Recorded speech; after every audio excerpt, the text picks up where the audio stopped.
اعوذ باللہ من الشیطان الرجیم بسم اللہ الرحمن الرحیم رب اشرح لی صدری ویسر لی امری واحلل عقدۃ من لسانی یفقہوا قولی۔ الحمدللہ، آج ہم اپنے 6 پارے کا آغاز کریں گے۔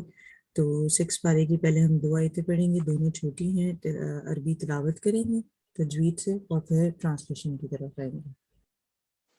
جی عائشہ۔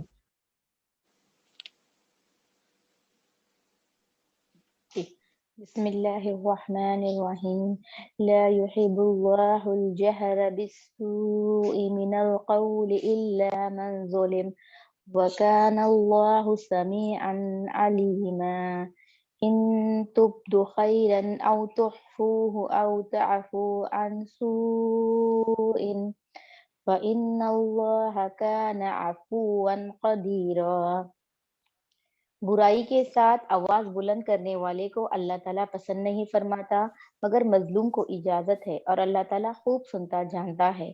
اگر تم کسی نیکی کو علانیہ کرو یا پوشیدہ یا کسی برائی سے درگزر کرو، پس یقیناً اللہ تعالیٰ پوری معافی کرنے والا اور پوری قدرت رکھنے والا ہے۔ جو لوگ اللہ تعالیٰ کے ساتھ اور اس کے پیغمبروں کے ساتھ کفر کرتے ہیں، اور جو لوگ یہ چاہتے ہیں کہ اللہ اور اس کے رسولوں کے درمیان فرق رکھیں، اور جو لوگ کہتے ہیں کہ بعض نبیوں پر تو ہمارا ایمان ہے اور بعض پر نہیں، اور چاہتے ہیں کہ اس کے اور اس کے بین کوئی راہ نکالے، یقین مانو کہ یہ سب لوگ اصلی کافر ہیں، اور کافروں کے لیے ہم نے اہانت ہمیش سزا تیار کر رکھی ہے۔ اور جو لوگ اللہ پر اور اس کے تمام پیغمبروں پر ایمان لاتے ہیں اور ان میں سے کسی میں فرق نہیں کرتے، یہ ہے جنہیں اللہ ان کو پورا ثواب دے گا، اور اللہ بڑی مغفرت والا، بڑی رحمت والا ہے۔ آپ سے اے اہل کتاب درخواست کرتے ہیں کہ آپ ان کے پاس کوئی آسمانی کتاب لے آئیں۔ حضرت موسیٰ علیہ السلام سے تو انہوں نے اس سے بہت بڑی درخواست کی تھی، ہمیں کلم کل اللہ تعالیٰ کو دکھا دیں۔ بس ان کے لیے اس ظلم کے باعث ان پر کڑاکے کی بجلی آ پڑی، پھر باوجود کہ ان کے پاس بہت دلیلیں پہنچ چکی تھی، انہوں نے بجرے کو اپنا معبود بنا لیا، لیکن ہم نے یہ بھی معاف فرما دیا، اور ہم نے موسیٰ علیہ السلام کو کھلا غلبہ اور صریح دلیل عنایت فرمائی، اور ان کا قول لینے کے لیے ہم نے ان کے سروں پر طور پہاڑ لا کر کھڑا کر دیا، اور انہیں حکم دیا کہ سجدہ کرتے ہوئے دروازے میں جاؤ، اور یہ بھی فرمایا کہ ہفتے کے دن میں تجاوز نہ کرنا، اور ہم نے ان سے سخت قول و قرار لیے۔ یہ سزا تھی بے سبب ان کی عہد شکنی کے اور احکام الہی کے ساتھ کفر کرنے کی، اور اللہ کے نبیوں کو ناحق قتل کر ڈالنے کی، اور اس سبب سے یہ یوں کہتے ہیں کہ ہمارے دلوں پر خلاف ہے، حالانکہ دراصل ان کے کفر کی وجہ سے ان کے دلوں پر اللہ تعالیٰ نے مہر لگا دی ہے، اس لیے ایک قدر قلیل ہی ایمان لاتے ہیں۔ اور ان کے کفر کے باعث اور مریم پر بہت بڑا بہتان باندھنے کے باعث، اور یوں کہنے کے باعث کہ ہم نے اللہ کے رسول مسیح عیسیٰ ابن مریم کو قتل کر دیا، حالانکہ نہ تو انہوں نے اسے قتل کیا نہ سولی پر چڑھایا، بلکہ ان کے لیے عیسیٰ کا شبیہ بنا دیا گیا تھا۔ یقین جانو کہ حضرت عیسیٰ علیہ السلام کے بارے میں اختلاف کرنے والے ان کے بارے میں شک میں ہیں، انہیں اس کا کوئی یقین نہیں، بجز تخمینی باتوں پر عمل کرنے کے اتنا یقینی ہے کہ انہوں نے انہیں قتل نہیں کیا، بلکہ اللہ تعالیٰ نے انہیں اپنی طرف اٹھا لیا، اور اللہ بڑا زبردست اور پوری حکمتوں والا ہے۔ جی، اب یہاں پر دیکھیں کافی ساری اس میں باتیں آئی ہیں۔ ایک تو چیز کہ اگر آپ دیکھیں جو آیت تھی 152 میں بات آیا کہ وہ نبیوں میں فرق کرتے ہیں، تفرقہ کرتے ہیں، تو اس چیز سے منع کیا گیا، کیونکہ ہر نبی کی ایک اہمیت ہے، اور اس کو اللہ تعالیٰ نے ایک ڈیوٹی دی، اور سب کا کام کیا ہے کہ اللہ کا پیغام اللہ کے بندوں کو پہنچانا اور ان کو صراط مستقیم پر لگانا۔ پھر حضرت موسیٰ علیہ السلام کا ذکر آیا اور بتایا کہ ان کی قوم نے ان سے کتاب مانگی، اور جب وہ گئے کون سے پہاڑ پہ گئے تھے، میں اور آپ اچھے سے جانتے ہیں، پہاڑ طور پہ گئے تھے وہ، اس کا ذکر آیا۔ لیکن جب وہ ایمان نہیں لے کر آئے تو کیا ہے کہ ان کے دلوں کی مثال کیا دی گئی کہ قلوبنا غلف، کہ ان کے دلوں پر غلاف ہے، اور مہر لگا دی اللہ تعالیٰ نے ان کے دلوں پر۔ کیوں؟ کیونکہ وہ انہوں نے مان کر ہی نہیں دینا۔ اور پھر اب بات آ رہی ہے آیت نمبر 156 کو آپ دیکھ لیں، وَبِكُفْرِهِمْ وَقَوْلِهِمْ عَلَى مَرْيَمَ بُهْتَانًا عَظِیمًا کہ ساتھ کفر کے انہوں نے ایک بات کہی مریم پر، حضرت مریم پر بہتان. پہلے تو ایک تو ان کا یہ چیز تھی کہ ان کے جو باپ ہے نعوذ باللہ وہ اللہ تعالیٰ ہے. وہ کہتے ہیں نا تین میں سے ایک ہے ہمارا رب. اور ایک چیز یہ ہے کہ ایک اس زمانے میں یوسف نجاس کے ساتھ وہ اس جگہ سفر پہ گئی ہوئی تھی، تو کچھ لوگوں نے یہ بہتان لگایا جو تاریخ میں ہے کہ یہ نعوذ باللہ حضرت عیسیٰ کے باپ ہیں، اور عیسیٰ جو ہے بن باپ کے موجزانہ جو ان کی ولادت ہوئی اس پہ وہ کہتے ہیں کہ پھر اللہ تعالیٰ نعوذ باللہ ان کا رب ہے. اگر آپ دیکھیں ہم نے پہلے یہ پڑھا تھا کہ حضرت مریم کیسے پریگننٹ ہوئی اور کس طرح ڈیلیوری ہوئی. اب جب حضرت عیسیٰ آ گئے تو کہاں تو وہ منتظر تھے سارے یہودی عیسائی یہودی جو ہیں حضرت عیسیٰ علیہ السلام کے، لیکن جب وہ آ گئے اب وہ مان کے نہ دیں کیونکہ ان کو اپنے دین کو قائم رکھنا تھا یہودیوں کو. تو انہوں نے یہ ڈیسائیڈ کیا کہ یہ تو کمزور ہے. جس طرح نبی صلی اللہ علیہ وسلم کے ساتھیوں کو صحابی کہتے ہیں، حضرت عیسیٰ کے جو جتنے ساتھی ہیں ان کو حواری کہتے ہیں. تو کہا جاتا ہے تعداد جو تھی ان کی بہت کم تھی، تقریباً 16 to 17 تھی جو ان کے ساتھ تھے. اس میں دو طرح کی رائے ملتی ہے. ایک یہ ملتی ہے کہ ان حواریوں کو حضرت عیسیٰ نے جمع کیا حضرت عیسیٰ علیہ السلام نے اور کہا کہ تم میں سے کون میری مدد کرے گا جو میری جگہ آ جائے.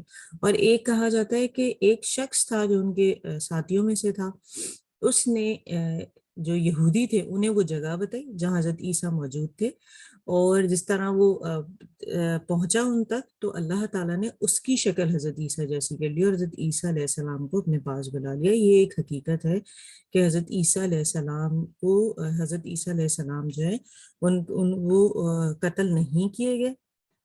اللہ تعالیٰ نے ان کو آسمان پہ اٹھا لیا ہے، اس پر ہمارا عقیدہ ہے، قرآن اس بات کی دلیل دیتا ہے. اور ان کا ظہور دوبارہ ہوگا، اور اس کے لیے باقاعدہ بے شمار احادیث ملتی ہیں کہ جب وہ آئیں گے تو سور کو قتل کر دیں گے اور دین اسلام کا دوبارہ اشاعت ہوگی. اور اس کے بعد وہ اپنی جو کتاب تھی انجیل کا علم لے کر نہیں آئیں گے حضرت عیسیٰ، بلکہ کیونکہ اب رہتی دنیا تک جو کتاب ہے وہ قرآن مجید ہے، اور آخری نبی جو ہے وہ نبی صلی اللہ علیہ وسلم ہے. چونکہ وہ پہلے آ چکے ہیں اور ان کا دوبارہ ظہور ہوگا، اور وہ قیامت کی نشانیوں میں سے ایک نشانی ہے امام مہدی اور حضرت عیسیٰ کا ظہور، تو وہ دین اسلام یعنی قرآن کے مطابق ہی چلیں گے، اس کے انڈر ہی چلیں گے.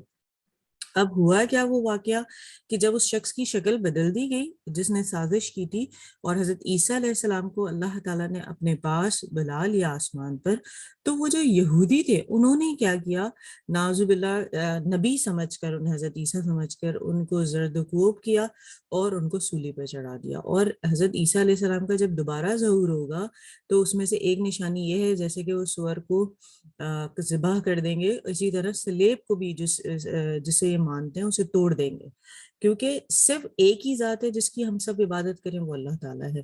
تو آپ جب کبھی کوئی شخص آپ سے بات کرے کہ حضرت عیسیٰ علیہ السلام کا ظہور ہوگا تو قرآن اس بات کی گواہی دیتا ہے کہ ہوگا، اور امام مہدی بھی آئیں گے، لیکن یہ نشانیاں ہیں قریب قریب جب قیامت آنے والی ہوگی. جس طریقے سے ہم بات کرتے ہیں کہ نبی صلی اللہ علیہ وسلم کے بارے میں پہلے کی کتابوں میں موجود تھا کہ نبی صلی اللہ علیہ وسلم آئیں گے، جس طرح آپ نے دیکھا ہوگا کہ ایک سفر پہ حضرت وہ تجارت کرتی تھی حضرت عائشہ رضی اللہ تعالیٰ عنہ، اور انہوں نے نبی صلی اللہ علیہ وسلم کو مال تجارت دیا اور ان کا غلام ساتھ تھا، اور وہ ساتھ گئے تجارت کے لیے، اور غلام نے آ کے تعریف کی نبی صلی اللہ علیہ وسلم کی کہ یہ تو بہت ہی صادق اور امین ہے. تو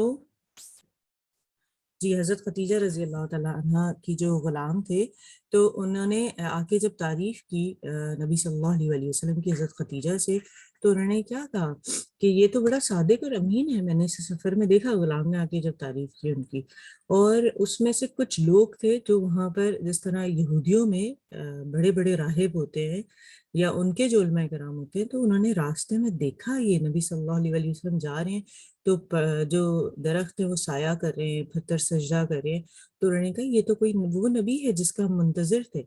اسی طرح دیکھیں حضرت خدیجہ نے جب نبی صلی اللہ علیہ وسلم پہ وحی نازل ہوئی اور وہ اپنے جو کزن تھے ان کے پاس گئیں جو کہ یہودی ایک راہب تھے، تو انہوں نے بھی کہا یہ وہی نبی ہے جس کا ذکر ہم نے توریت میں پڑھا تھا۔ تو انبیاء کرام کے بارے میں تو پہلے سے موجود تھا، اور ہم یہ جانتے ہیں اور یہ ہمارے دین کا حصہ ہے کہ نبی صلی اللہ علیہ وآلہ وسلم خاتم النبی ہیں۔ آپ پہ نبوت کی جو ہے اختتام ہو گیا، آپ کے بعد کوئی نبی نہیں آئے گا۔ حضرت عیسیٰ پہلے آ چکے ہیں، اللہ تعالیٰ نے ان کو آسمان کی طرف بلا لیا، ان کا ظہور دوبارہ ہوگا، اور جس طرح کل نفس ذائقۃ الموت، ہر نفس نے موت کا مزہ چکھنا ہے، سیم وہی معاملہ ہے۔ لیکن ہم جانتے ہیں جب کبھی بھی فلسطین کی بات آتی ہے، بیت المقدس کی بات آتی ہے، تو وہ ہر جو آسمانی کتاب ہے ہر دین کے لیے اہمیت رکھتی ہے، وہ عیسائی ہوں، یہودی ہو یا مسلمان ہوں۔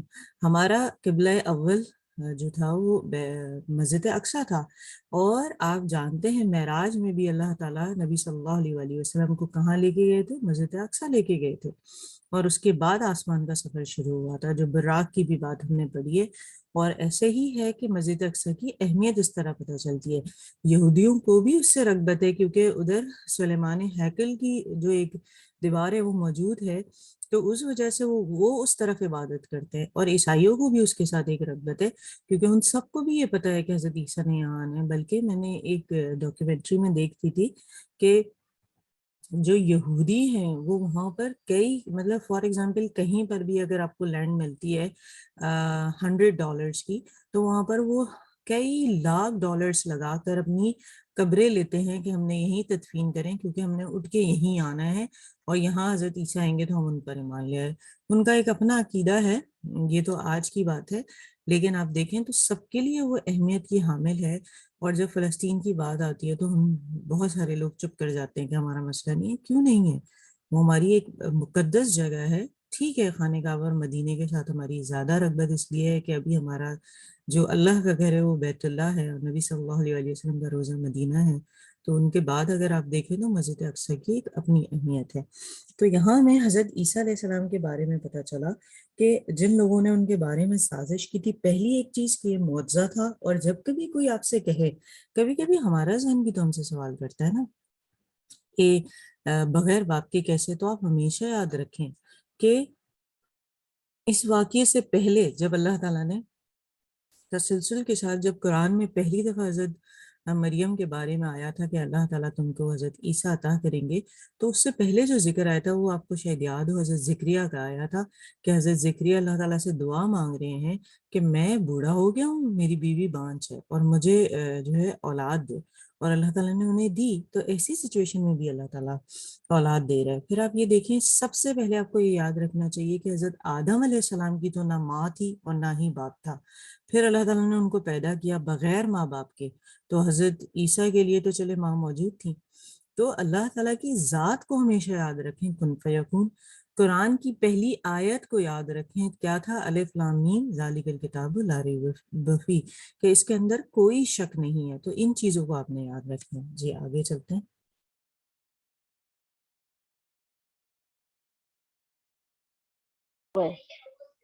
اہل کتاب میں ایک بھی ایسا نہ بچے گا جو حضرت عیسیٰ علیہ السلام کی موت سے پہلے ان پر ایمان لا چکے، اور قیامت کے دن آپ ان پر گواہ ہوں گے۔ جو نفیس چیزیں یہودیوں کے لیے حلال کی گئی تھی وہ اب ان پر حرام کر دی، ان کے ظلم کے باعث اور اللہ تعالیٰ کی راہ سے اکثر لوگوں کو روکنے کے باعث۔ اور سود جس نے منع کیے گئے تھے اسے لینے کے باعث، اور لوگوں کا مال ناحق مار کھانے کے باعث، اور ان میں سے جو کفار ہیں ہم نے ان کے لیے المناک عذاب مہیا کر رکھا ہے۔ لیکن ان میں سے جو کامل اور مضبوط علم والے ہیں اور ایمان والے ہیں، جو اس پر ایمان لاتے ہیں اور جو آپ کی طرف اتارا گیا اور جو آپ سے پہلے اتارا گیا، اور نمازوں کو قائم رکھنے والے ہیں اور زکوٰۃ کے ادا کرنے والے ہیں اور اللہ پر اور قیامت کے دن پر ایمان رکھنے والے ہیں، یہ ہے جنہیں ہم بہت بڑے اجر عطا کر فرمائیں گے۔ جی اب یہاں پر دیکھیں، اہل کتاب جو ہیں وہ جو غلط کام کرتے ہیں ان سب کی ایک ایک کر کے نشاندہی کی گئی، لیکن یہاں پر ساتھ میں یہ بھی بتایا جا رہا ہے جو اہل کتاب اچھا کام کرتے ہیں ان کے لیے اجر بھی پھر ویسے ہی ہے۔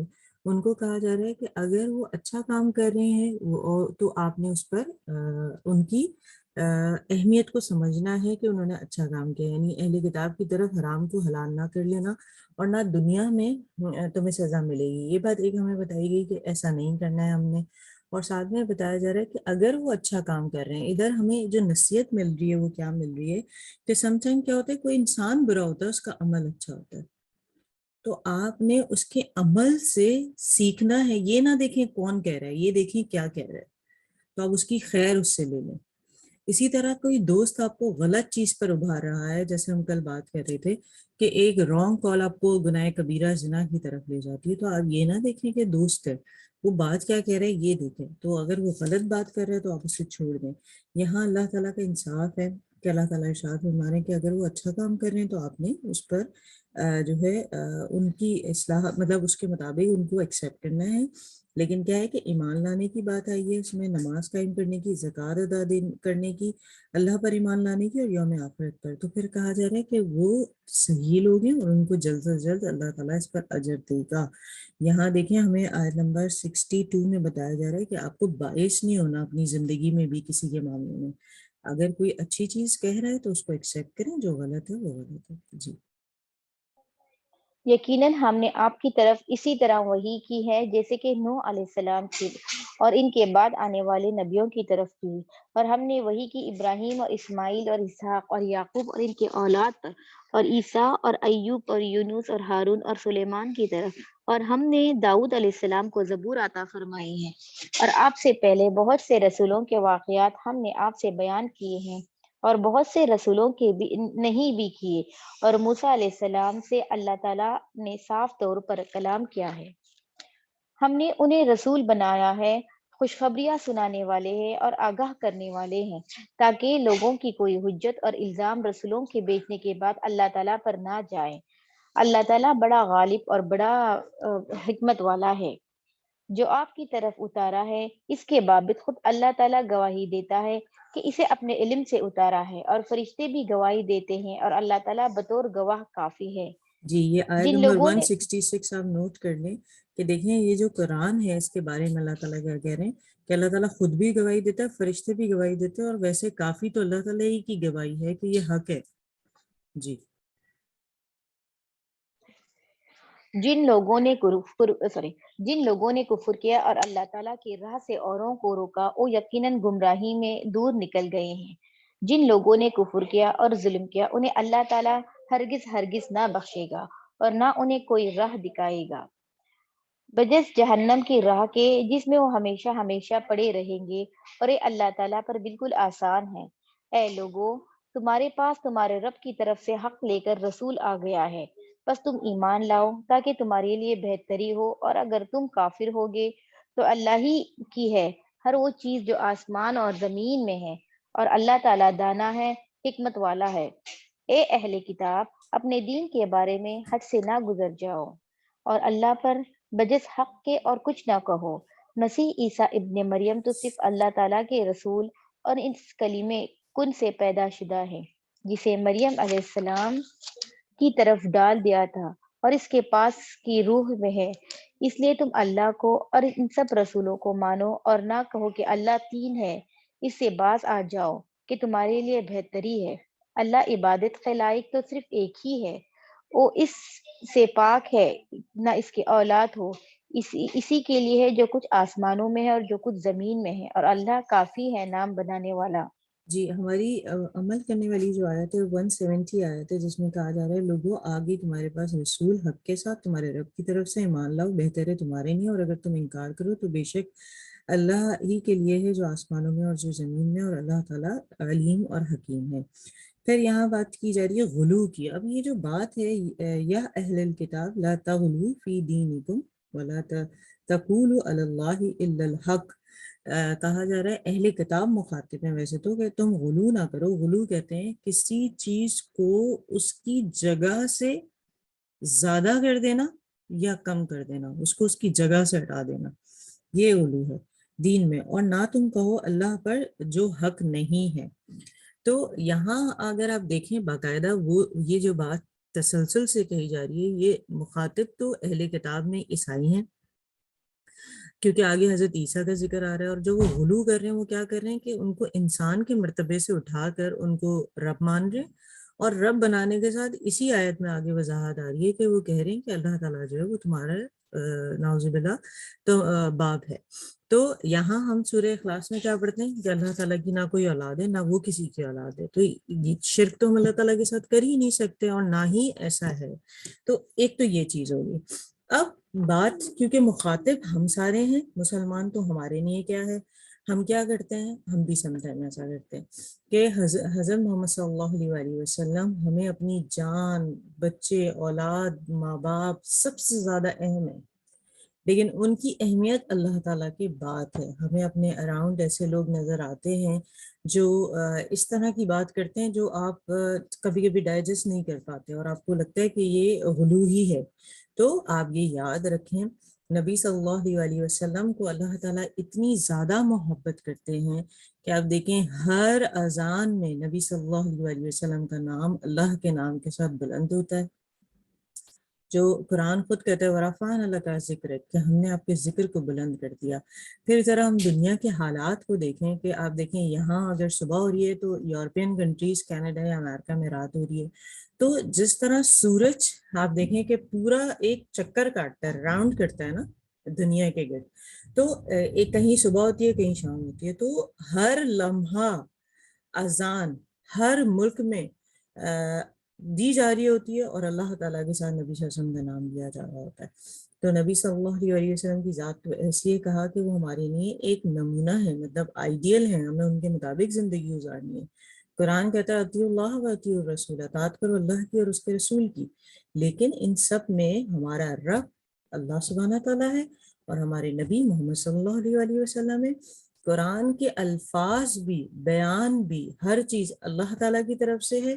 حدیث میں کہا جاتا ہے کہ الفاظ نبی صلی اللہ علیہ وسلم کے ہیں، لیکن اس کا جو مفہوم اور تمام چیزیں وہ اللہ تعالیٰ کی طرف سے ہی نازل کی گئی ہیں، اور اللہ تعالیٰ کے وہ ایک چنیدہ بندے ہیں جو کہ ان کے محبوب ہیں، مطلب سب سارے انبیاء میں سب سے زیادہ اللہ تعالیٰ کے وہ محبوب ہیں۔ تو یہ چیز اس کے اندر آپ نے سمجھنا ہے کہ ہم نے دین میں غلو نہیں کرنا۔ پھر یہاں آگے بتایا جا رہا ہے کہ وہ کیا کہتے ہیں، وہ کہتے ہیں کہ یہ تو ایک فرمان تھا جو مریم، جو اللہ نے مریم کی طرف بھیجا، مطلب کس کو بھیجا تھا، حضرت عیسیٰ علیہ السلام کو۔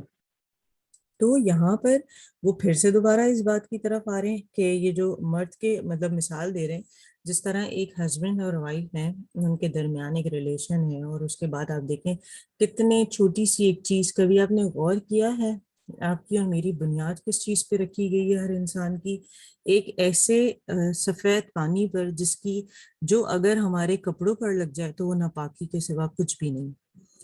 وہ تو ہم جانتے ہی ہیں کہ ہم مٹی سے پیدا کیے گئے، لیکن دیکھیں بنیاد وہاں سے شروع ہوئی، پھر اس کو گوشت اور خون اور لوتھڑی کی صورت میں آیا، پھر اس پہ ہڈی اور اس کے اوپر گوشت اور اسکن چڑھا کر اس کو اللہ تعالیٰ نے شکل دی۔ تو یہ اصل چیز ہے۔ تو وہ یہ کہہ رہے ہیں کہ یہ تو اللہ تعالیٰ کی طرف سے ان کا معنی یہ ہے نعوذ باللہ کہ ایک نطفے کی صورت میں ان تک آیا۔ اور پھر آگے وہ کیا کہہ رہے ہیں، اور ایک روح تھی اللہ کی طرف سے جس نے مریم علیہ السلام کے رحم میں بچے کی شکل اختیار کی، بس تم اللہ اور اس کے رسولوں پر ایمان لاؤ اور نہ کہو کہ تین ہے۔ اب یہاں دیکھیں پھر سے کہا جا رہا ہے، سورہ بقرہ میں بھی آئی تھی یہ 87 آیت، کہ ہم نے پاک روح سے مسیح کی مدد کی۔ تو دونوں عبارتوں میں یہ ہے کہ اللہ نے مسیح علیہ السلام کو پاکیزہ روح عطا کی تھی جو بدی سے ناشنا تھی اور سراسر حقانیت اور راست بازی تھی، مطلب وہ سیدھے راستے پر تھے، صراط مستقیم پر تھے، وہ اس لیے یہ لفظ استعمال ہوا۔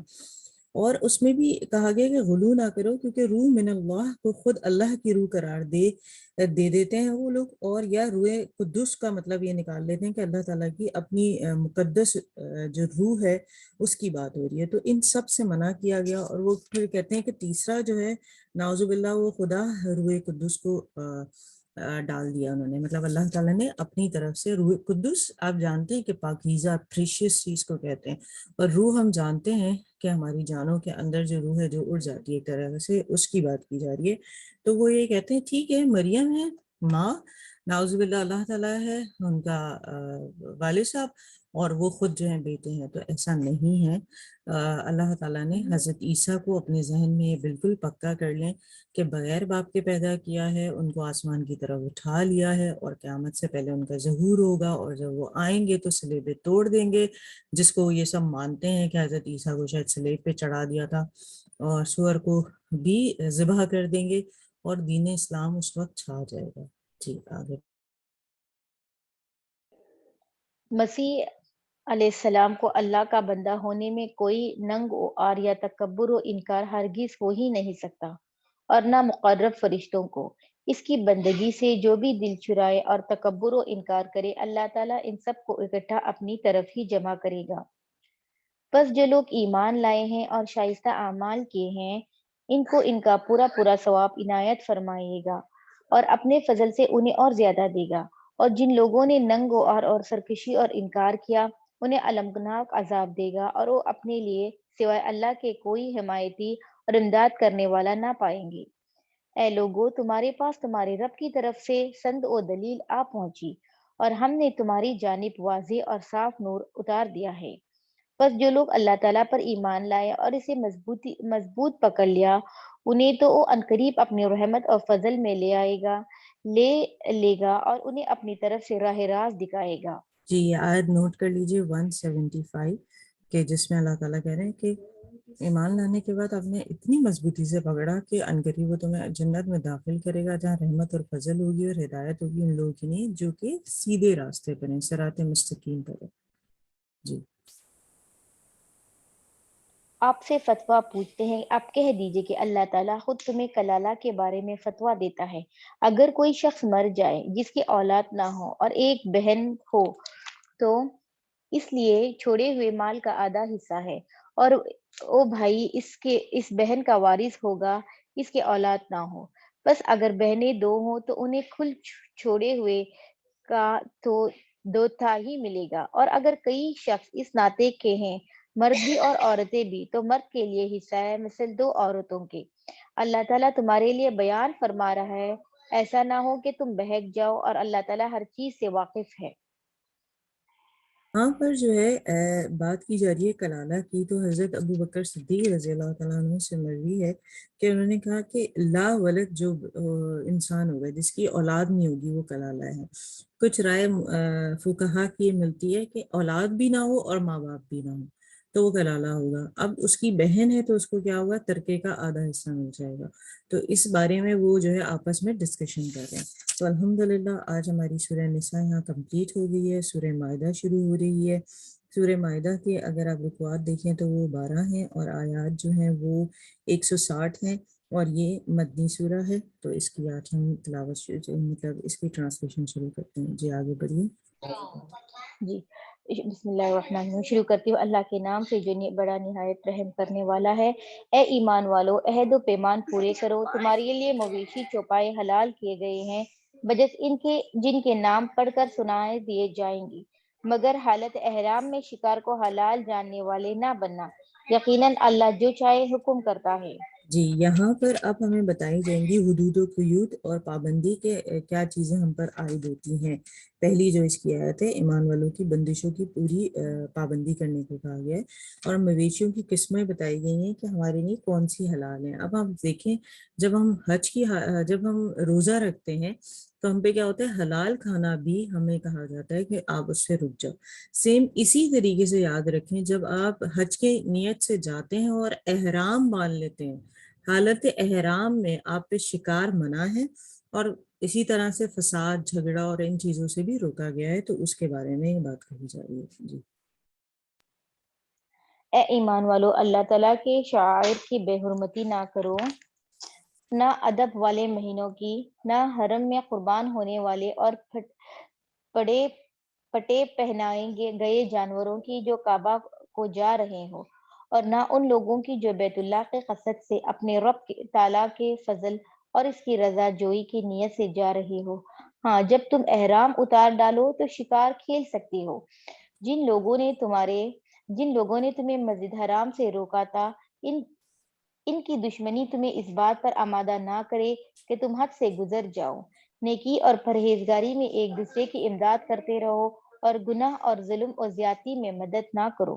اللہ تعالیٰ سے ڈرتے رہو، بے شک اللہ تعالیٰ سخت سزا دینے والا ہے۔ جی، یہاں پر پھر ایمان والوں سے اللہ تعالیٰ مخاطب اور کہہ رہا ہے خدا پرستی کی نشانیوں کو بے حرمت نہ کرو، مطلب بے حرمتی سے بچنے کو کہا گیا۔ حرام مہینوں میں سے کسی کو حلال نہ کرو، 4 مہینے وہ ہم جانتے ہیں کہ اس میں کہا گیا اس میں سے حلال نہ کرو، مطلب اس میں جنگ قتال منع تھا، تو ایسا نہ ہو کہ تم اس میں شروع کر دو۔ قربانی کے جانوروں پر دست درازی نہ کرو، ان جانوروں پر ہاتھ نہ ڈالو جن کی گردنوں میں نظر خداوندی کی علامت کے طور پر پٹے پڑے ہوئے ہیں۔ تو یہاں پر کیا ہے کہ مخصوص انہوں نے پہلے سے کیے ہوئے ہیں کہ یہ اللہ تعالیٰ کی راہ میں ذبح کیے جائیں گے، تو ان پر ہاتھ نہ ڈالو، نہ ان لوگوں کو چھیڑو جو اپنے رب کے فضل اور خوشنودی کی تلاش میں مقام محترم کعبے کی طرف جا رہی ہوں۔ یہاں پر بالخصوص ایک واقعہ ہے جو کہ اگر آپ دیکھیں صلح حدیبیہ کے وقت ہوا تھا کہ نبی صلی اللہ علیہ وآلہ وسلم جب ہجرت کر کے مدینے چلے گئے اور وہاں سے قصد کیا، ارادہ کیا کہ اب ہم عمرہ کرنے جائیں گے مکے کی طرف، تو جب وہ جانے لگے تو کہا جاتا ہے آلموسٹ 1400 صحابی آپ کے ساتھ تھے کہ ہم عمرے کے لیے نکلے، لیکن ابھی پہنچے بھی نہیں تھے اس کی حدود میں، ابھی احرام پہنا ہوا تھا کہ عمرے کے لیے، تو راستے میں انہیں قریش مکہ نے روک لیا اور یہ معاہدہ کیا کہ آپ اس سال حج پہ یا عمرے پہ نہیں جا سکتے، یہاں سے آپ کو واپس مدینے جانا ہے۔ اور اس وقت صحابہ کرام شدید غصے میں آ گئے،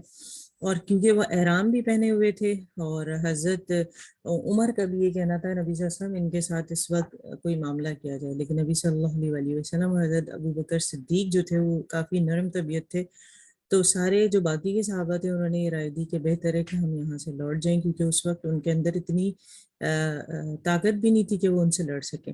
تو انہوں نے کیا کرا، پھر وہیں یہ آپس میں ڈسکشن ہوئی اور یہ کہا گیا کہ یہیں احرام اتار دیے جائیں اور ذبیحہ اللہ کی راہ میں دے دیا جائے، اور اس وقت وہ واپس لوٹ گئے۔ لیکن آپ دیکھیں ان کا وہ صبر، وہ برداشت، وہ ساری چیزیں کیسی ایک چیز ہے کہ وہ راستے میں نکل گئے ہیں، پہنچنے والے ہیں، اور وہ بھی بیت اللہ کے ساتھ کتنی رغبت ہوتی ہے آپ کو اور مجھے، تو مسلمانوں کی تو ہے ہی وہ ایک اٹریکشن، تو واپس تو وہ چلے گئے، لیکن آپ دیکھیں جب فتح مکہ پر وہ واپس آئے تو وہ تو ایک اکڑ کے آنا چاہیے تھا نا، فخر کے ساتھ، لیکن اللہ کے رسول صلی اللہ علیہ وسلم نے کیا اناؤنسمنٹ کرائی تھی اس وقت جب وہ فتح مکہ ہوا تھا، وہ منادی کرا دی گئی جو کوئی بھی خانہ کعبہ کے صحن یعنی مسجد میں پناہ لے گا وہ اس کے ساتھ ہماری جنگ نہیں ہے۔ یا ابو سفیان اس وقت ایمان لے آئے تھے، ان کے گھروں میں باقاعدہ اسپیسیفکلی جگہیں بتا دی گئیں کہ جو اس گھروں میں اور اس پلیس پہ چلا جائے گا ان کے ساتھ ہماری کوئی جھگڑا، کوئی قتال نہیں ہے، کیونکہ کچھ لوگ پھر بھی جنگ کرنا چاہتے تھے نبی صلی اللہ علیہ وسلم سے، اور کچھ عرصے میں ہی ان کے صبر و برداشت کی وجہ سے اللہ تعالیٰ نے ان کو خانہ کعبہ عطا کر دیا۔ پھر دیکھیں یہ جو آیت نمبر 2 ہے، اس میں بڑی پیاری آیت ہے، اس کو آپ انڈر لائن کر لیں، وَتَعَاوَنُوا عَلَى الْبِرِّ وَالتَّقْوَى، کہ کیا کرنا ہے، آپ کو طریقہ کار بتایا گیا ہے کہ جو اچھے لوگ ہیں وہ کیا کرتے ہیں کہ کام کریں نیکی سے، خدا ترسی کے ساتھ، ان میں سب سے تعاون کرو، اور جو گناہ اور زیادتی کے کام میں ان میں کسی سے تعاون نہ کرو، اللہ سے ڈرو، اور اس کی سزا بہت سخت ہے۔ تو یہاں ہمیں یاد رکھیں تعاونو جو ہے وہ ہمیں نیکی اور تقوی کے کاموں میں کرنی ہے، برے کاموں میں نہیں کرنی ہے۔ اب برا کام کیا ہو سکتا ہے؟ برا کام یہ ہو سکتا ہے کہ کوئی شخص چوری کر رہا ہے اور وہ صرف آپ کو کہے کہ ذرا گیٹ پہ کھڑے ہو جاؤ، کوئی آئے تو مجھے بتا دیں، یہ کیا ہے؟ تعاون کرنا ہے اس کے ساتھ۔ یا ایک بندہ کوئی بھی کسی بھی وجہ سے غلط ڈیسیجن لے رہا ہے، جیسے آفیسز میں ہوتا ہے، ایک پارٹی بن جاتی ہے، سب گروپ بن جاتے ہیں، اس کے اندر ہم دیکھتے ہیں کہ بزنس میں ایک اپنی سیاست ہوتی ہے، گھروں میں اپنا ہوتا ہے، اور حکومتوں میں اپنی ایک سیاست ہوتی ہے، تو ہم کیا کرتے ہیں کہ غلط شخص کا تعاون کرنا شروع کر دیتے ہیں، تو اس سے کہا گیا ہے کہ یہ شدید عذاب کی بات ہے۔ جیسے آج کل اگر ہم دیکھیں اپنے ملک کی سیاست میں بھی، تو اپوزیشن جو کہ ایک مکس پلیٹ ٹائپ کی کوئی چیز بن گئی ہے، وہ حق کے خلاف ہی ایک طرح لگتا ہے کہ کھڑے ہیں عمران خان کے، تو وہ کیا کر رہے ہیں؟ جو ایک دوسرے کا تعاون کر رہے ہیں وہ غلط چیز پہ کر رہے ہیں، گناہ پر کر رہے ہیں، جس کا ان کو اللہ تعالیٰ کو جواب دیں۔ اسی طرح گھروں کے اندر ہوتا ہے کہ ایک شخص بہت پاورفل ہے اور وہ غلط چیز کر رہا ہے، لیکن باقی کے گھر کے فرد مجبور ہیں کہ اس کو تعاون کریں، کیونکہ اس کے بغیر ان کے گھر پھر ٹھیک سے نہیں چلیں گے۔ تو یہ بھی اس کے اندر شامل ہو جاتا ہے. یا جیسے مثال کے طور پر یہ دیکھیں بچیاں اسکول جاتی ہیں، کالجز میں جاتی ہیں، تو وہ کہتی ہیں مجھے فون دے دو، مجھے فلاں فلاں اپنے دوست سے بات کرنی ہے، اور آپ اسے اپنی فون دے دیتے ہیں. فون تو آپ کی ایک اپنی پراپرٹی میں آتا ہے نا. جب آپ اسے دے دیں گے وہ فون، تو وہ کیا کرے گا؟ غلط طریقے سے اس کا استعمال کرے گا، اس پر پھر آپ کو گناہ ملے گا، مطلب آپ نے اس کا تعاون کیا. تو یہ تمام چیزیں اس کے اندر آ جاتی ہیں. لیکن آپ نے یاد کیا رکھنا ہے؟ ان اللہ شدید العقاب، بے شک اللہ تعالیٰ شدید جو ہے سزا دینے والا ہے. آگے جو آیت آ رہی ہے وہ آ رہی ہے کہ کیا کیا چیزیں اللہ نے ہم پر حرام کی ہیں. تو آیت نمبر 3 آپ نوٹ کر لیں. جی. تم پر حرام کیا گیا مردار اور خون اور خنزیر کا گوشت، اور جس پر اللہ کے سوا دوسرے کا نام پکارا گیا ہو، اور جو گلا گھٹنے سے مرا ہوا ہو، اور جو کسی ضرب سے مر گیا ہو، اور جو اونچی جگہ سے گر کر مرا ہوا ہو، اور جو کسی کے سینگ مارنے سے مرا ہوا ہو، اور جسے درندوں نے پھاڑ کھایا ہو، لیکن اسے تم ذبح کر ڈالو تو حرام نہیں،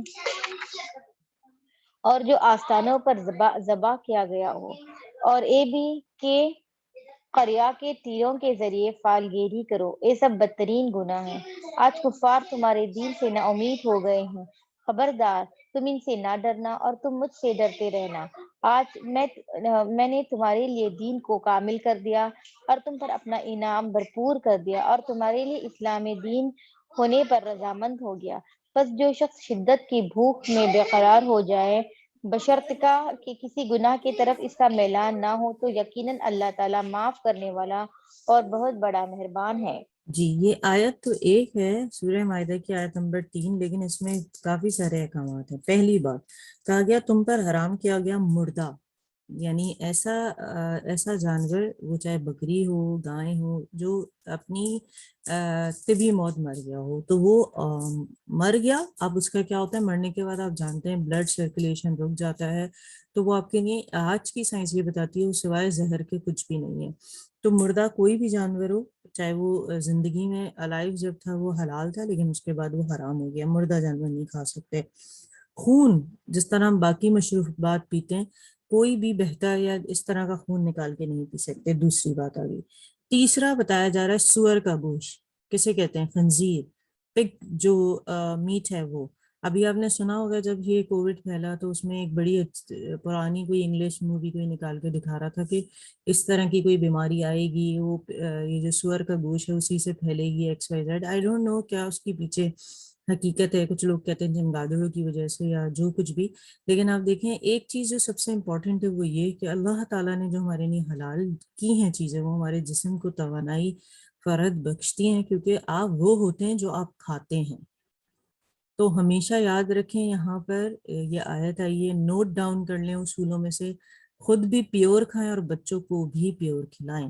اب مثال دیکھیں، جب ہم چھوٹے تھے، ہم سب اپنی مثال دیکھیں تو ہمارے گھروں میں کیا ہوتا تھا؟ ہمارے گھروں میں پراپر روٹی سالن بنتا تھا، اس میں دال بھی ہوتی تھی، سبزی بھی ہوتی تھی، گوشت بھی ہوتا تھا، کبھی کبھی بیسن کی روٹی کے ساتھ بہت سارے اچار اور چٹنیاں بھی بنتی تھی. لیکن مجھے یاد نہیں پڑتا کہ بچے یہ کہتے ہوں ہم یہ نہیں کھائیں گے، جو پکتا تھا وہی کھاتے تھے.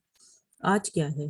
آپ کچھ بھی بنا لیں، بچے کہتے ہیں ہم نہیں کھائیں گے، تو ہم جھٹ سے فاسٹ فوڈ منگاتے ہیں، وہ کھلا دیتے ہیں. آپ کو پتہ ہے سب سے زیادہ ہمارے جسموں میں جو بگاڑ پیدا کر رہا ہے وہ فاسٹ فوڈ کر رہا ہے. پھر ہماری مائیں ہمیں کیا کرتی تھی؟ پیور چیزیں کھلاتی پلاتی تھی، جیسے دودھ ہو گیا، فریش جوسز ہو گئے، یا فریش جوس کھلاتی ہمیں، جو فروٹس ہیں وہ کھلاتی تھی. اب ہم کیا کرتے ہیں؟ ٹیٹرا پیک منگاتے ہیں، بچوں کو کھلا دیتے ہیں. تو جب ہم نے چلو چلاؤ والا کام کر دیا نا، سارا ریڈی میڈ، تو پھر بچے بھی ریڈی میڈ ہی طریقے سے ماں باپ کو عزت دینے لگے. ہم اپنے ماں باپ کی جس طرح عزت کرتے تھے، اپنے بچوں کو اس تک لانے کے لیے آپ کوشش کریں انہیں پیور کھلائیں تاکہ ان کی روحیں بھی اتنی ہی پیور ہوں. تو تیسری چیز جو حرام کی ہے وہ سور کا گوشت ہے. اب چوتھی چیز کیا ہے؟ جس پر اللہ کا نام نہ لیا جائے. اللہ کا نام لے کے جس چیز کو آپ نے ذبح نہیں کیا وہ آپ پر حرام ہے. پھر اب یہاں اس کو بریک اپ دیا ہے، اس کا کیا کہ گلا گھوٹ کر، چوٹ کھا کر، بلندی سے گرنے پر، یا ٹکرا کر مرا ہو، یا جیسے کہ جسے کسی درندے نے پھاڑا ہو سوائے اس کے جس پر تم نے زندہ پا کر ذبح کر لیا. اب یہ چاروں پانچوں سچویشن آئیں کہ کوئی ٹکرا کر یا گر کر گرا ہے لیکن ابھی اس کی سانسیں چل رہی ہیں اس پرندے کی یا اس جانور کی, تو آپ نے اللہ کا نام لے کے ذبح کر دیا تو آپ کے لیے صحیح ہے, ورنہ وہ غلط ہے. اور یا کسی آستانے پر ذبح کیا گیا ہو, یہ پانچویں کنڈیشن آئی ہے کہ اگر آپ لوگ جیسے ہم یہاں رہتے ہیں اور لوگ بت پرست بھی ہیں اور دوسری جگہوں پر قربانی بھی دیتے ہیں, تو وہ سب بھی ہم پر حرام ہے کہ ان کے بتوں کو پہنچا ہوا کھانا آپ نہ کھائیں, ان کے مندروں سے اٹھائے ہوا, وہ بھی غلط ہے. پھر کہا گیا نیز یہ بھی تمہارے لیے ناجائز ہے کہ تم پانسوں کے ذریعے سے اپنی قسمت معلوم کرو. پانسوں کے ذریعے سے قسمت معلوم کرنا کیا ہے کہ بہت سارے لوگ ہوتے ہیں جو علم سیکھتے ہیں کہ لکیروں کا کیا علم ہوتا ہے ہاتھ کی لکیروں سے, تو غلط ہے. یا آپ خود کسی کو دکھائیں اور سامنے والا جو ہے دیکھنے والا اتنا کوئی شوقین ہے کہ وہ آپ کا ہاتھ دیکھے اور کہے کہ بھئی اتنے بچے اتنی شادی اور یہ سب, تو اس چیز سے قطعاً منع کیا گیا ہے. یہ نوٹ کر لیں آپ آیت کہ اللہ تعالیٰ نے اس کو ناپسندیدہ قرار دیا گیا ہے کہ آپ کسی سے فال نکلوائیں. جیسے کہ اگر آپ ہسٹری سے اٹھا کر دیکھیں تو کہا جاتا ہے کہ خانہ کعبہ میں ایک جگہ بنی ہوئی تھی, وہاں پر انہوں نے کیا لکھا ہوا تھا, دو اس میں چیزیں ڈالی ہوئی تھی, افعل یعنی کرو, اور ایک تھا لا تفعل نہ کرو. تو وہ اس کے اندر ڈالتے تھے دونوں جو تیر ٹائپ کے تھے جن پہ لکھا تھا, اگر افعل آ جاتا تھا تو کر لیتے تھے, لا تفعل آتا تھا تو نہیں کرتے تھے. تو یہ غلط ہے. اسی طرح کیا کرتے تھے, پرندے کو اڑاتے تھے, کہتے تھے رائٹ جائے گا تو کام کرنا ہے, لیفٹ جائے گا تو کام نہیں کرنا. تو اب وہ کبوتر ہو یا پرندے ہو یا چڑیا ہو یا جیسے طوطوں سے لوگ وہ خط پڑے ہوتے ہیں اور وہ نکال رہے ہوتے ہیں, بڑا فیمس ہے ہر جگہ, وہ بھی فالی کی طرح ہے. تو ان سب سے منع کیا گیا اور کہا گیا کہ یہ جو ہے اپنی قسمت معلوم کرنا, یہ سب افعال فسق ہے, یہ یاد رکھیں, ان سے روکا گیا ہے اور اس سے رکنا ہے آپ نے. آج کافروں کو تمہارے دین کی طرف سے پوری مایوسی ہو چکی ہے, لہذا تم اس سے نہ ڈرو بلکہ مجھ سے ڈرو. آج میں نے تمہارے دین کو تمہارے لیے مکمل کر دیا. اب یہ جو آیت ہے نا, اس کو اچھے سے نوٹ ڈاؤن کر لیں. الیوم اکملت لکم دینکم واتممت علیکم نعمتی ورضیت لکم الاسلام دینہ. اب یہاں پر ایک اور چیز آتی ہے کہ دیکھیں نبی صلی اللہ علیہ وآلہ وسلم نے ہمیں پورا دین پہنچایا جو کہ اللہ تعالیٰ نے ان کو دیا, قرآن کی صورت میں ہو یا احادیث کی صورت میں ہو. تو اب اس کے اندر کوئی بھی نئی چیز پیدا کی جائے وہ بدعت ہے. تو حضور صلی اللہ علیہ وسلم کے ایک صحابی نے ارشاد فرمایا کہ اگر تم دین میں نئی چیز پیدا کرو تو نعوذ باللہ تم اس چیز پہ شک کر رہے ہو کہ نبی صلی اللہ علیہ وسلم نے تمہیں پورا مکمل دین نہیں دیا. تو یاد رکھو 1400 سال پہلے خود قرآن گواہی دے رہا ہے کہ اس نے جو تمہیں دین دے دیا وہ مکمل دین ہے. اس میں کوئی رد و بدل نہیں کرنا, کیونکہ بدعت گمراہی ہے. حضور صلی اللہ علیہ وسلم کی حدیث ہے, یہ نوٹ ڈاؤن کر لیں. بدعت گمراہی ہے اور گمراہی تمہیں جہنم کی طرف, دوزخ کی طرف لے جاتی ہے. تو یاد رکھیں ہمارا دین مکمل ہو گیا, اس کے اندر کسی دوسری تیسری چوتھی چیز کی ضرورت نہیں ہے. جب کبھی بھی کوئی چیز آتی ہے آپ کے سامنے, مثال کے طور پر نبی صلی اللہ علیہ وسلم کی ربیع الاول پر ولادت منانا, تو یاد رکھیں ہم سب اب قرآن والے ہیں. نبی صلی اللہ علیہ وسلم کی ولادت میں اختلاف ہے, کچھ کہتے ہیں 9 کو ہوئی, کچھ کہتے ہیں 11 کو ہوئی, کچھ کہتے ہیں 10 کو ہوئی, لیکن ان کا انتقال کے لیے سب اس چیز پر ہیں کہ 12 ربیع الاول کو ہوا تھا. بھلا کیوں؟ ذرا غور کریں. جب نبی صلی اللہ علیہ وسلم پیدا ہوئے, میں اور آپ 100 ٹائمز پڑھ چکے ہیں کہ دور جہالت کا وقت تھا. لوگ کیا کرتے تھے, بغیر کپڑوں کے طواف کیا کرتے تھے خانہ کعبہ کے, اور کتنی برائی پھیلی ہوئی تھی, 313 بتوں کو پوجا کرتے تھے. لیکن اس وقت آپ کس کی گواہی پر یقین رکھیں گے کہ نبی صلی اللہ علیہ وسلم اس تاریخ کو پیدا ہوئے جب وہ پیدا ہوئے تھے؟ کر سکتے ہیں آپ کسی کی. ابھی ہم حدیث کی بات کر رہے تھے کہ ہم تو حدیثیں بھی ہم نے جو ہے صحیح مسلم اور صحیح بخاری میں لکھی ہیں جن کی میموری بھی ٹھیک ہو, جو سچ بولنے والے ہوں.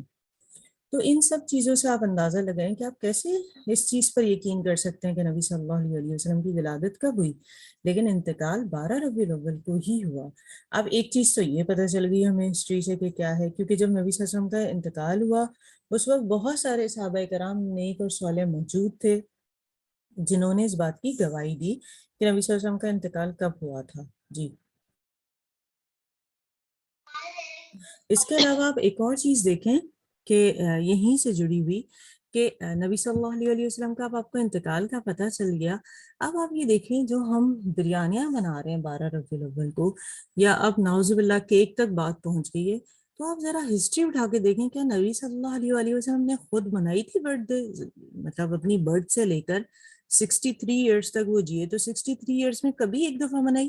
نہیں منائی.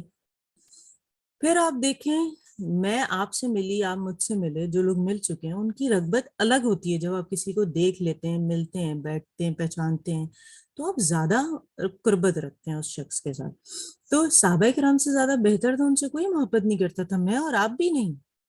تو کیا نبی صلی اللہ علیہ وسلم کے انتقال کے بعد 4 خلیفہ آئے، حضرت ابو بکر صدیق رضی اللہ تعالیٰ عنہ، حضرت عمر فاروق رضی اللہ تعالیٰ عنہ، پھر حضرت عثمان رضی اللہ تعالیٰ عنہ، اور پھر حضرت علی رضی اللہ تعالیٰ عنہ، جو کہ ان کے داماد اور ان کے سسر بھی ہیں اور ان کے اچھے دوست بھی ہیں. حضرت علی ان کے چچا زاد بھائی بھی ہیں. کیا انہوں نے منائی؟ انہوں نے بھی نہیں منائی. تو ہم کہاں سے لے کر آ گئے یہ چیز؟ سوچنے کی بات ہے نا. تو جب کبھی بھی کسی چیز پہ اختلاف ہو رہا ہو، ضروری نہیں ہے کہ آپ اس پہ بحث و مباحثہ کریں. کہا جاتا ہے حکمت سے بات کریں جتنی بات کی ضرورت ہے، لیکن آپ کا اپنا کانسیپٹ کلیئر ہو اور اپنے بچوں کے کانسیپٹ کو آپ کلیئر کریں. ہمارے دین میں اس دن میں شب معراج اور شب برات کی بات بتا رہی تھی، آج میں نے آپ کو ربیع الاول کی بات بتائی ہے. آج ہمیں 6واں دن ہے، تو اپنے قبلے کو ہمیں درست کرنا ہے. دین سیکھ رہے ہیں تو اس پر عمل کرنا ہے. ان لوگوں کو بت توڑنے تھے اور ہمیں رسومات جو کہ قرآن سے ٹکراتی ہیں انہیں ختم کرنا ہے اس معاشرے کے اندر سے. تو یہ تمام چیزیں ہمیں پتہ چل رہی ہیں اور ہم اس پر عمل کریں گے انشاءاللہ تعالیٰ. آگے پڑھیے. آپ سے دریافت کرتے ہیں کہ ان کے لیے کیا کچھ حلال ہے. آپ کہہ دیجئے کہ تمام پاک چیزیں تمہارے لیے حلال کی گئی ہے، اور جن شکار کھیلنے والے جانوروں کو تم نے سدھا رکھا ہے، یعنی جنہیں تم تھوڑا بہت او سکھاتے ہو، جس کی تعلیم اللہ تعالیٰ نے تمہیں دے رکھی ہے. بس جس شکار کو وہ تمہارے لیے پکڑ کر روک رکھے ہو تو تم اس سے کھا لو، اور اس پر اللہ تعالیٰ کے نام کا ذکر کیا کر لو، اور اللہ تعالیٰ سے ڈرتے رہو. یقیناً اللہ تعالیٰ جلد حساب لینے والا ہے. کل پاکیزہ چیزیں آج تمہارے لیے حلال کی گئی، اور اہل کتاب کا ذبیحہ تمہارے لیے حلال ہے، اور تمہارا ذبیحہ ان کے لیے حلال ہے. اور پاک دامن مسلمان عورتیں اور جو لوگ تم سے پہلے کتاب دیے گئے ہیں ان کی پاک دامن عورتیں بھی حلال ہے، جبکہ تم ان کو مہر ادا کرو، اس طرح کہ تم ان سے باقاعدہ نکاح کرو، یا نہیں کہ علانیہ زنا کرو یا پوشیدہ بدکاری کرو. منکرین ایمان کے اعمال ضائع اور اکارت ہے، اور آخرت میں وہ ہارنے والوں میں سے ہیں. اے ایمان والو، جب تم نماز کے لیے اٹھو تو اپنے منہ کو اور اپنے ہاتھوں کو کہنیوں سمیت دھو لو، اپنے سروں کا مسح کرو اور اپنے پاؤں کو ٹخنوں سمیت دھو لو، اور اگر تم جنابت کی حالت میں ہو تو غسل کر لو. ہاں، اگر تم بیمار ہو یا سفر کی حالت میں ہو، یا تم میں سے کوئی حاجت ضروری سے فارغ ہو کر آیا ہو، یا تم عورتوں سے ملے ہو اور تمہیں پانی نہ ملے، تم پاک مٹی سے تیمم کر لو، اسے اپنے چہرے پر اور ہاتھوں پر مل لو. اللہ تعالیٰ تم پر کسی قسم کی تنگی ڈالنا نہیں چاہتا، بلکہ اس کا ارادہ تمہیں پاک کرنے کا اور تمہیں اپنی بھرپور نعمت دینے کا ہے، تاکہ تم شکر ادا کرتے رہو. جی، اس سے پہلے والی آیت میں بھی آپ دیکھیں کہ حلال ہونے والی چیزوں کے بارے میں بتایا گیا ہے، اور اس آیت کے اندر ہمیں بتایا جا رہا ہے، یہ جو آیت نمبر ہے 6، کہ ایمان والوں کو بتایا جا رہا ہے کہ جب ہم نے نماز کے لیے کھڑا ہونا ہے، جب ہمیں نماز کے لیے کھڑا ہونا ہے تو ہمیں کیا کرنا ہے. ایک تو اگر آپ ناپاکی کی حالت میں ہیں، جنابت، حیض یا نفاس کی وجہ سے آپ نے کوئی وجہ ہے، تو آپ نے کیا کرنا ہے، غسل کرنا ہے. تو کہا جا رہا ہے اے ایمان والو، جب تم نماز کے لیے اٹھو تو چاہیے کہ اپنے منہ دھو لو. اب کیسے؟ وَاغْسِلُوا وُجُوهَكُمْ، کہ اپنے منہ کو دھو لو، ایدیکم، ہاتھوں تک، الی المرافق، کونیوں تک، وَامْسَحُوا بِرُؤُوسِكُمْ، اور مسح کرو اپنے سروں کا، وَأَرْجُلَكُمْ إِلَى الْكَعْبَيْنِ، اور اپنے جو پیر ہیں انہیں ٹخنوں تک دھو لو. تو یہاں آپ انڈر لائن کر لیں، یہ جو آیت ہے جس کے اندر 4 چیزیں بتائی جا رہی ہیں کہ آپ نے اپنے فیس کو جو ہے نا دھونا ہے، ہاتھ کونی تک دھونے ہیں، سر کا مسح کرنا ہے اور ٹخنوں تک پیر دھونا ہے۔ یہ 4 فرائض ہیں وضو کے جو لازم ہیں آپ نے کرنے ہیں۔ جب آپ کے بچے نماز پڑھ رہے ہوتے ہیں، جو 7 ایئر کے بعد کہا گیا کہ ان کو نماز کا حکم دیں، کچھ بچے ہوتے ہیں جو بغیر وضو کے نماز کے نہیں کھڑے ہو جاتے ہیں، تو ایٹ لیسٹ ان سے کہیں کہ 4 فرائض ضرور کریں۔ اور جیسے جیسے، کیونکہ جس طرح ہم دیکھ رہے تھے نا، شراب کا حکم ترتیب وار آ رہا ہے، ہلکا ہلکا حکم دے کر اور پھر اصل حکم دیا گیا کہ یہ حرام ہے، تو بچوں کو بھی اسی طریقے سے سٹیپ بائی سٹیپ دین کی طرف لے کر آئیں۔ اور چھوٹے بچے جب نماز پڑھ رہے ہوں تو ان کی نماز میں غلطی نہ نکالیں، بس اس چیز کا آپ نے خیال رکھنا ہے۔ تو آپ نے کیا کرنا ہے کہ وضو کی جو احکامات اس میں بتائے گئے ہیں آپ اسے نوٹ کر لیں۔ جب کبھی کوئی آپ سے پوچھے کہ وضو کے کیا فرائض ہیں، کتنے فرائض ہیں، تو آپ نے کہنا ہے 4 ہیں۔ اب آپ یاد رکھیں فیس کو کیسے دھونا ہے۔ جیسے اگر آپ دیکھیں اپنے ماتھے کی طرف ہاتھ لے کے جائیں، جہاں تک بال ہیں، یہاں سے لے کے آپ کی یہ جو تھوڑی ہے یہاں تک، اور کان کی ایک لو، مطلب آپ دیکھیں کان میں ایک چھوٹا سا حصہ ہوتا ہے، ایک لو سے دوسرا لو، یہ پورا راؤنڈ کریں۔ اس سب کا گیلا ہونا بہت ضروری ہے۔ پھر اس کے بعد سر کا مسح، آدھے سر کا مسح کرنے کے بعد جیسے کہ میں نے آپ کو بتایا تھا کہ 3 انگلیاں آپ نے لی، سر کا مسح کیا اور اس کے بیک سائڈ سے آپ نے پوری گردن کو صاف کیا، انگلیوں سے کان کو صاف کیا اور انگوٹھوں سے کان کے پیچھے والے حصے کو صاف کیا۔ یہ آپ کا مسح ہو گیا۔ اور جو پیر دھونے وہ ٹخنوں تک دھونے، اور حضور صلی اللہ علیہ وسلم کی حدیث ہے کہ جب انسان منہ پہ پانی ڈالتا ہے یا ناک میں پانی لے چڑھا کر اس کو جھاڑتا ہے، مطلب اس کی گندگی کو نکال دیتا ہے، تو اس کے گناہ سارے جھڑ جاتے ہیں۔ اور جو پوری یکسوئی کے ساتھ وضو کرتا ہے تو وہ ایسا ہو جاتا ہے جیسے اس نے آج ماں کے پیٹ سے جنم لیا ہو۔ سوچے آپ کہ سارے گناہ اس کے جھڑ جاتے ہیں۔ تو آج سے ہم سب نے کوشش کرنی ہے کہ وضو بھی یکسوئی کے ساتھ کرنا ہے کہ ہمارے گناہ معاف ہو جائیں۔ اور یہ یاد رکھیں، ایک دفعہ نبی صلی اللہ علیہ وسلم کی ملاقات اللہ تعالیٰ سے ہوئی، تو آپ صلی اللہ علیہ وسلم نے محسوس کیا پیروں کے قدموں کی آواز۔ تو آپ نے اللہ تعالیٰ سے درخواست کی، یہ کس کے پیروں کی آواز ہے؟ تو اللہ تعالیٰ نے ارشاد فرمایا، یہ وہ لوگ ہیں جو ان لوگوں کی روحیں ہیں جو باوضو رہتی ہے۔ تو کوشش کریں باوضو رہیں۔ اب آپ ایک اور حدیث سنیں کہ حضور صلی اللہ علیہ وسلم کی حدیث ہے کہ جب انسان سوتا ہے تو جو شیطان ہے وہ 3 گرہ باندھ دیتا ہے۔ کہاں؟ اس کی بیک بون پر، ریل کی ہڈی پر۔ جب وہ اٹھتا ہے اللہ کا نام لیتا ہے تو ایک کھل جاتی ہے، اور جب وہ وضو کرتا ہے تو دوسری کھل جاتی ہے، اور جب وہ نماز پڑھتا ہے تو تیسری کھل جاتی ہے۔ تو آپ عادت بنائیں کہ جب کبھی بھی واش روم جائیں، بچوں کی بھی اور اپنی بھی، کہ باوضو رہیں۔ اس کے علاوہ بتایا گیا کہ اگر تم مریض ہو یا سفر میں ہو اور تم مطلب عورت کو چھوا ہو تم نے، اب کیا ہے کہ تمہیں صفائی کی ضرورت ہے، تو کیا کرو پھر اس صورت میں تم تیمم بھی کر سکتے ہو۔ اس کی وجہ بھی بتائی جا رہی ہے، اور ریزن یہ کہ اللہ تم پر زندگی کو تنگ نہیں کرنا چاہتا، مگر وہ چاہتا ہے کہ تمہیں پاک کرے اور اپنی نعمت تم پر تمام کر دے، شاید کہ تم شکر گزار بنو۔ جی، یہ آیت ختم ہوتی ہے، یہ رکوع کمپلیٹ ہوتا ہے، تو پھر سدرا انشاءاللہ آگے بڑھ سکتی ہے۔ جی عائشہ۔ تم پر اللہ تعالیٰ کی جو نعمتیں نازل ہوئی ہے انہیں یاد رکھو، اور اس عہد کو بھی جس کا تم سے معاہدہ ہوا ہے، جب کہ تم نے کہا ہم نے سنا اور مانا، اور اللہ تعالیٰ سے ڈرتے رہو، یقیناً اللہ تعالیٰ دلوں کے باتوں کو جاننے والا ہے۔ اے ایمان والو، تم اللہ کے خاطر حق پر قائم ہو جاؤ، راستی اور انصاف کے ساتھ گواہی دینے والے بن جاؤ۔ کسی قوم کے عداوت تمہیں خلاف عدل پر آمادہ نہ کرے۔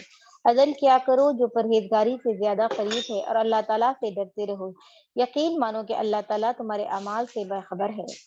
اللہ تعالیٰ کا وعدہ ہے کہ جو ایمان لائے اور نیک کام کرے ان کے لیے وسیع مغفرت اور بہت بڑا اجر و ثواب ہے، اور جن لوگوں نے کفر کیا اور ہمارے احکام کو جھٹلایا وہ دوزخی ہیں۔ اے ایمان والو، اللہ تعالیٰ نے جو احسان تم پر کیا ہے اسے یاد کرو۔ جبکہ ایک قوم نے تم پر درازی کرنی چاہی تو اللہ تعالیٰ نے ان کے ہاتھوں کو تم تک پہنچنے سے روک دیا۔ اللہ تعالیٰ سے ڈرتے رہو، اور مومنوں کو اللہ تعالیٰ پر ہی بھروسہ کر لینا چاہیے۔ جی سدرا، آگے آپ پڑھنا چاہتے ہیں؟ جی، بسم اللہ الرحمن الرحیم۔ اور یقیناً اللہ ہی بنی اسرائیل سے پختہ عہد لیا اور یقیناً اللہ نے ہی بنی اسرائیل سے پختہ عہد لیا اور ہم نے ان میں سے 12 افراد بطور سردار مقرر کیے، اور اللہ نے فرمایا کہ میں تمہارے ساتھ ہوں اگر تم نماز قائم کرتے رہو، زکوٰۃ ادا کرتے رہو، میرے پیغمبروں پر ایمان لا کر ان کی مدد کرتے رہو اور اللہ کو قرض حسنہ دیتے رہو، تو میں تمہارے گناہوں کا کفارہ ضرور کر دوں گا اور تمہیں ایسے باغات میں ضرور داخل کروں گا جن کے نیچے نہریں بہتی ہوں گی، اور تم میں سے جو شخص اس کے بعد بھی کفر کرے گا تو یقیناً وہ سیدھے راستے سے بھٹک گیا۔ جی، پھر یہاں پر ان کی بتایا جا رہا ہے کہ بنی اسرائیل جو ہے اس میں 12 نقیبوں کو اللہ تعالیٰ نے مقرر کیا تھا۔ جس طرح ہم جانتے ہیں کہ جب بہت بڑے پیمانے پر ہجوم جمع ہوتے ہیں تو ان کے اوپر ایک کو نائب بنا دیا جاتا ہے، اس طرح بنا دیا گیا۔ لیکن ان کو جو حکم دیا گیا تھا وہ کیا تھا کہ انہوں نے کیا کرنا ہے، کم تم الصلاۃ کہ نماز قائم کرنی ہے، وآتیتم الزکاۃ زکوٰۃ ادا کرنی ہے، وآمنتم برسولی کہ انہوں نے کیا کرنا ہے، رسولوں پر ایمان لانا ہے، اور انہوں نے کیا کرنا ہے آگے کہ انہوں نے قرض حسنہ کرنا ہے اور برائیوں سے روکنا ہے۔ تو ان چیزوں پر اگر وہ عمل کرتے ہیں تو ٹھیک ہے، پھر وہ جنت میں جائیں گے، اور اگر نہیں کرتے تو پھر وہ غلط راستے پر ہے۔ جی، پھر ان کی عہد شکنی کی وجہ سے ہم نے ان پر لعنت کی اور ان کے دلوں کو سخت کر دیا، اور وہ کلام کو اس کے اصل مقام سے پھیر دیتے ہیں، اور وہ اس نصیحت سے فائدہ اٹھانا بھول چکے ہیں جو انہیں کی گئی تھی، اور آپ ان میں سے چند لوگوں کو نکال کر ہمیشہ ان کی کسی نہ کسی خیانت سے آگاہ ہوتے ہی رہتے ہیں، سو آپ انہیں معاف کر دیجئے اور درگزر کیجئے، بے شک اللہ نیکی کرنے والوں کو پسند کرتا ہے۔ اور بعض لوگ وہ ہیں جو کہتے ہیں کہ ہم عیسیٰ علیہ السلام ہیں، ہم عیسائی ہیں، کہتے ہیں کہ ہم عیسائی ہیں، ان میں سے بھی ہم نے پختہ عہد لیا تھا، سو وہ بھی اس نصیحت سے فائدہ اٹھانا بھول گئے جو انہیں کی گئی تھی، پھر ہم نے ان کے درمیان قیامت کے دن تک کے لیے دشمنی اور بغض کو ابھار دیا، اور ان قریب اللہ انہیں وہ باتیں بتا دے گا جو وہ کرتے تھے۔ اے اہل کتاب، یقیناً تمہارے پاس ہمارے پیغمبر صلی اللہ علیہ وآلہ وسلم آ چکے ہیں اور تمہارے سامنے بہت سی ایسی چیزیں ظاہر کر دیتے ہیں جو تم کتاب میں سے چھپاتے تھے، اور بہت سی چیزوں سے درگزر کرتے ہیں، یقیناً تمہارے پاس اللہ کی طرف سے نور اور کتاب مبین آ چکی ہے۔ اللہ اس کے ذریعے ان لوگوں کو سلامتی کی راہوں کی ہدایت دیتا ہے جو ان کی رضا حاصل کرنے کے پیچھے لگ جاتے ہیں، انہیں اپنے حکم سے اندھیروں سے نکال کر روشنی کی طرف لے جاتا ہے اور سیدھے راستے کی طرف ان کی رہنمائی کرتا ہے۔ یقیناً وہ لوگ کافر ہو گئے جنہوں نے کہا کہ اللہ تو وہی مسیح ابن مریم ہے۔ اے نبی صلی اللہ علیہ وسلم، آپ فرما دیجئے کہ اللہ کے سامنے کسی کا معمولی سا اختیار بھی چل سکتا ہے، جبکہ وہ مسیح ابن مریم ان کے والدہ اور روئے زمین پر موجود تمام لوگوں کو ایک ساتھ ہلاک کرنے کا ارادہ کر لے، اور اللہ ہی کے لیے آسمان اور زمین اور ان کے درمیان کی حکومت ہے، اور وہ جو چاہتا ہے پیدا کرتا ہے، اور اللہ ہر چیز پر قادر ہے۔ جی، ابھی یہاں اور پر یہ اللہ تعالیٰ کو جو کہہ رہے ہیں کہ وہ مسیح ابن مریم کے جو ہے والد ہیں، تو اللہ تعالیٰ ارشاد فرما رہے ہیں کہ ساری خلقت تو اللہ کے ہاتھ میں، وہ جسے چاہتا ہے پیدا کرتا ہے، جسے چاہتا ہے موت دیتا ہے، تو سارے اختیارات تو صرف اللہ کے ہاتھ میں ہیں۔ جی، اور یہود اور نصارہ کہتے ہیں ہم تو اللہ کے بیٹے اور اس کے محبوب ہیں۔ اے نبی صلی اللہ علیہ وسلم، آپ فرما دیجئے کہ پھر وہ تمہیں تمہارے گناہوں کی وجہ سے سزا کیوں دیتا ہے، بلکہ تم بھی بشر اور اس کی مخلوق ہو، وہ جسے چاہتا ہے معاف فرما دیتا ہے اور جسے چاہتا ہے سزا دیتا ہے، اور اللہ ہی کے لیے آسمان اور زمین اور ان کے درمیان کی حکومت ہے، اور اسی کی طرف لوٹ کر جانا ہے۔ اے اہل کتاب، یقیناً تمہارے پاس ہمارے پیغمبر صلی اللہ علیہ وآلہ وسلم آ چکے ہیں، اور جو تمہارے سامنے پیغمبروں کا سلسلہ منتقع رہنے کے بعد وضاحت کرتے ہیں، کہیں تم یہ کہنے لگو کہ ہمارے پاس تو کوئی خوشخبری سنانے والا ڈرانے والا ہی نہیں آیا، سو تمہارے پاس خوشخبری سنانے اور ڈرانے والا آ چکا ہے، اور اللہ ہر چیز پر قادر ہے۔ اور اس وقت کو یاد کیجئے جب موسیٰ علیہ السلام نے اپنی قوم سے فرمایا کہ اے میری قوم، اپنے اوپر اللہ کے احسانات کو یاد کرو کہ اس نے تم پر بہت سے انبیاء پیدا کیے، تمہیں بادشاہ بنایا اور تمہیں وہ کچھ دیا جو اہل عالم میں سے کسی کو نہیں دیا۔ اے میری قوم، ارض مقدس میں جو کہ اللہ نے تمہارے لیے لکھ دی ہے داخل ہو جاؤ، اور اپنی پشت کے بل واپس نہ لوٹو، ورنہ تم نقصان اٹھانے والے ہو جاؤ گے۔ جی وہ یہاں کہنے پر آپ لگے دیکھیں بنی اسرائیل کی بات کی جا رہی ہے، وہ کہاں سے نکلے تھے؟ مصر میں حکومت تھی فرعون کی، وہاں سے نکلے تھے، دریا کو انہوں نے پار کیا۔ اب جو جس بستی میں آیا اسے کہا جا رہا ہے کہ وہ مقدس ارض مقدس ہے۔ اب ارض مقدس کون ہے یہ انڈر لائن کر لیں، فلسطین کی بات آ رہی ہے یہاں، مراد فلسطین ہے، جہاں سخت اس وقت جو ہے سخت مشرک اور بدکار قوموں سے آباد تھی۔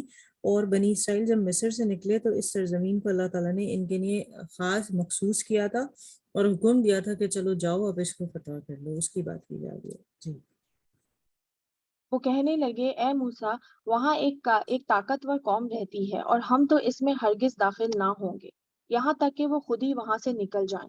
سو اگر وہ وہاں سے نکل گئے تو ہم ضرور داخل ہو جائیں گے۔ خوف خدا رکھنے والے دو آدمی جن پر اللہ نے انعام فرمایا تھا کہنے لگے کہ تم ان لوگوں پر دروازے سے داخل تو ہو، جب تم اس میں داخل ہوگے تو تم ہی غالب رہو گے اور اللہ ہی پر بھروسہ رکھو اگر تم مومن ہو۔ وہ کہنے لگے کہ اے موسیٰ، جب تک وہ لوگ اس شہر میں ہیں ہم وہاں کبھی بھی کسی صورت داخل نہ ہوں گے، اسی لیے آپ چلے جائیں اور آپ کا رب پھر آپ دونوں قتال کریں، ہم تو یہیں بیٹھے ہیں۔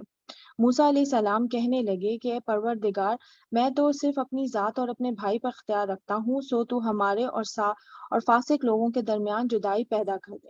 اللہ نے فرمایا کہ پھر یہ زمین ان پر 40 سال تک کے لیے حرام کی جاتی ہے، یہ لوگ زمین میں بھٹکتے پھریں گے، اس لیے آپ فاسق لوگوں پر افسوس نہ کریں۔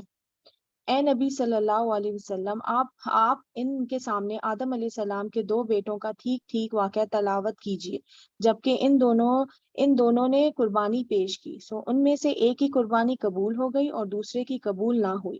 وہ کہنے لگا کہ میں تجھے قتل کر کے رہوں گا۔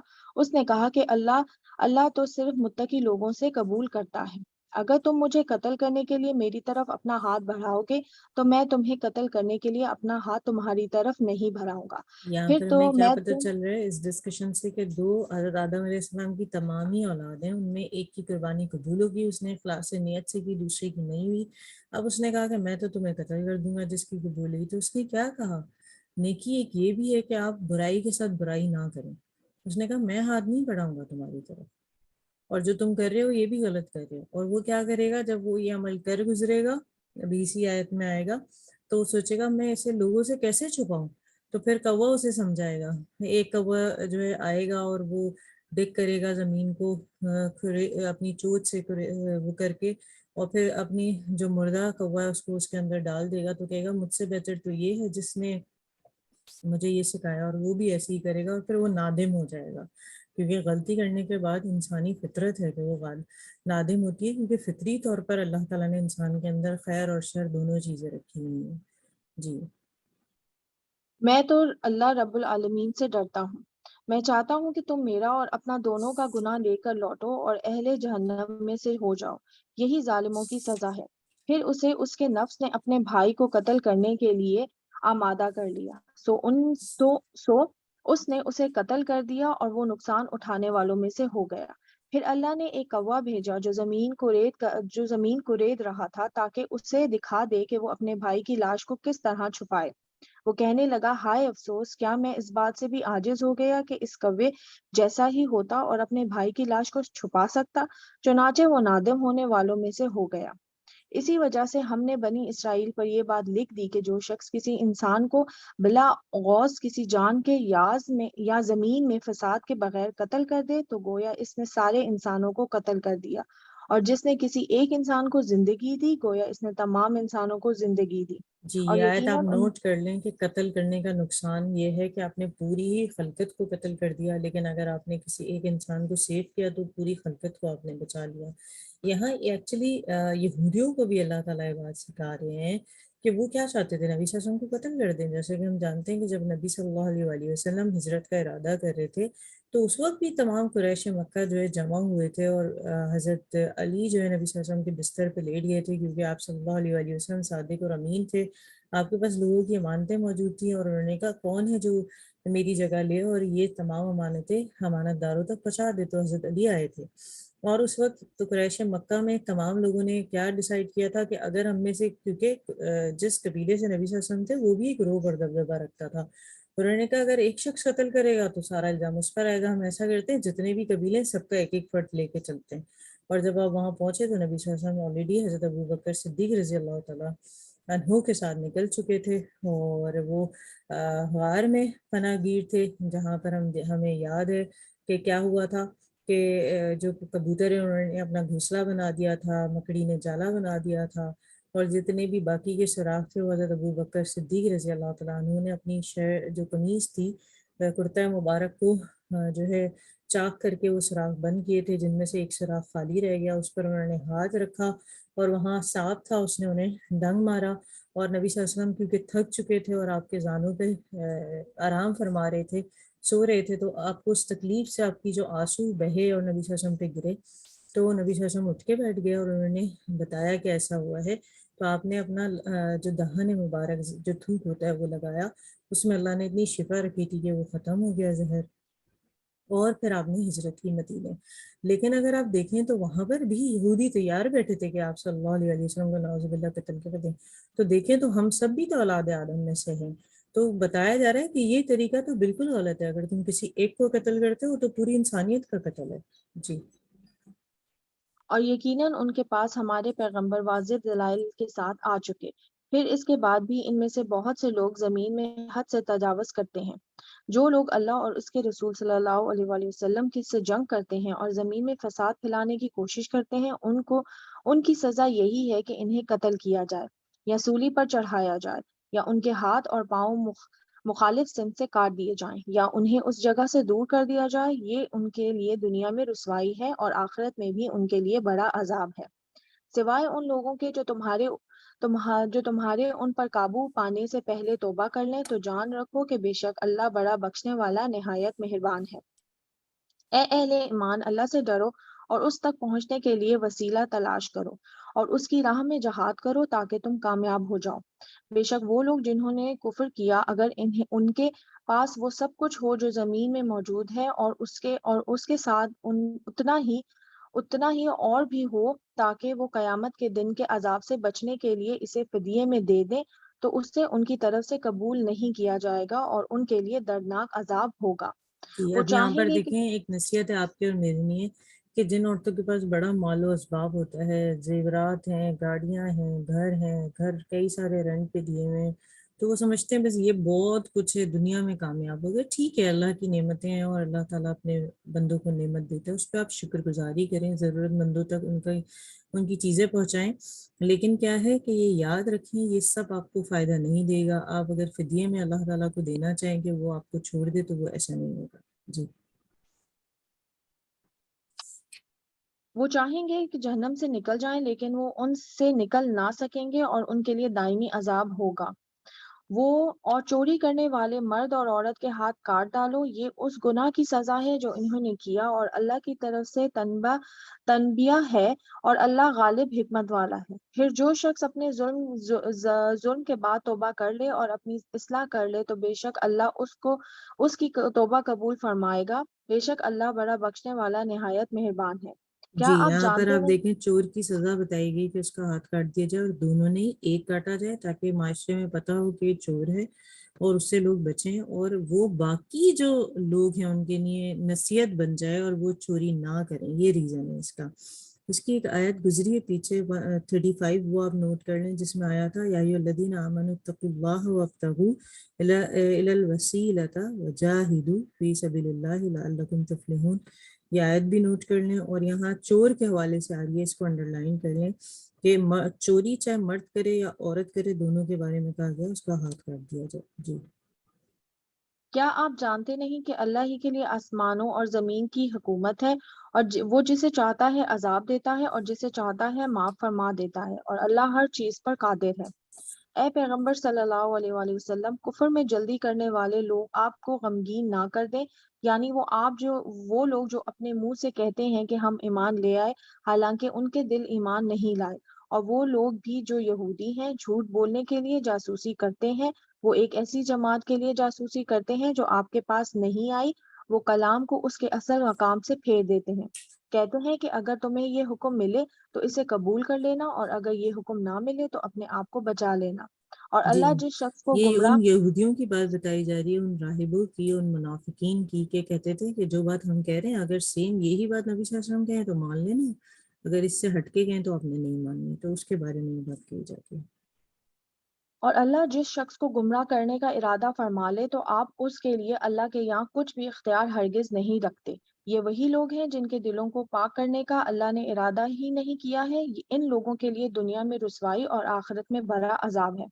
جھوٹ بولنے کے لیے جاسوسی کرنے والے ہیں، خوب حرام کھانے والے ہیں، سو اگر وہ آپ کے پاس آئیں تو آپ ان کے درمیان فیصلہ کر دیں یا ان سے اعراض کریں۔ اگر آپ ان سے اعراض کریں گے تو وہ آپ کا کچھ بھی نقصان ہرگز نہ کر سکیں گے، اور اگر آپ فیصلہ کریں تو انصاف کے ساتھ ان کے درمیان فیصلہ فرمائیں، بے شک اللہ انصاف کرنے والوں کو پسند کرتا ہے۔ اور وہ آپ کو ثالث کیوں کر بنائیں گے جبکہ ان کے پاس تو رات موجود ہے جس میں اللہ کے احکام ہے، پھر وہ اس کے بعد اس سے منہ پھیر لیتے ہیں، اور ایسے لوگ ہرگز مومن نہیں۔ بے شک ہم نے تو رات نازل کی ہے، اس میں ہدایت اور نور ہے، اسی کے مطابق انبیاء جو کہ حکم کے فرمانبردار تھے یہودیوں کے لیے فیصلے کرتے تھے، نیز اللہ والے اور اہل علم بھی، کیونکہ کتاب اللہ کی حفاظت ان کے ذمے کیونکہ اللہ کی کتاب کی حفاظت ان کے ذمے لگائی گئی تھی اور وہ اس پر گواہ تھے۔ اس لیے تم لوگوں سے مت ڈرو، مجھ سے ڈرو اور میری آیتوں کے بدلے تھوڑی قیمت مت لو۔ اور جو شخص اللہ کے نازل کیے ہوئے حکم کے مطابق فیصلہ نہ کرے تو ایسے ہی لوگ کافر ہیں۔ جی یہاں اور پر ہم دیکھیں نے اس آیت میں استعمال ہوا ہے ربانی، اس سے مراد علماء تھے ان کے، اور احبار سے مراد ان کے فقہا تھے۔ اس کے ساتھ آپ آیت نمبر 44 کی یہ جو آیت ہے فلا تخشا والناس واخشونی ولا تشتروا بآیاتی ثمنا قلیلا ومن لم یحکم بما انزل اللہ فاولئک هم الکافرون۔ نوٹ کر لیجیے، بڑی پیاری آیت ہے۔ کہا جا رہا ہے پس تم لوگوں سے نہ ڈرو، مجھ سے ڈرو، اور نہ تم خرید و فروخت کرو آیت کی تھوڑے سے پیسے کے لیے۔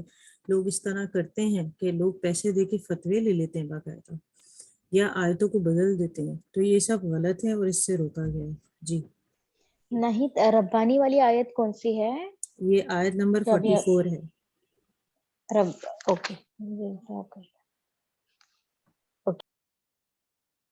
جی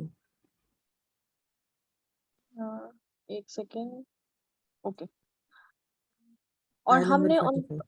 جی جی جی آپ پڑھیں۔ اور ہم نے ان پر تو رات میں یہ بات لکھ دی تھی کہ جان کے بدلے جان، آنکھ کے بدلے آنکھ، ناک کے بدلے ناک، کان کے بدلے کان اور دانت کے بدلے دانت ہوگا، اسی طرح زخمیوں کا بدلہ بھی برابری ہے۔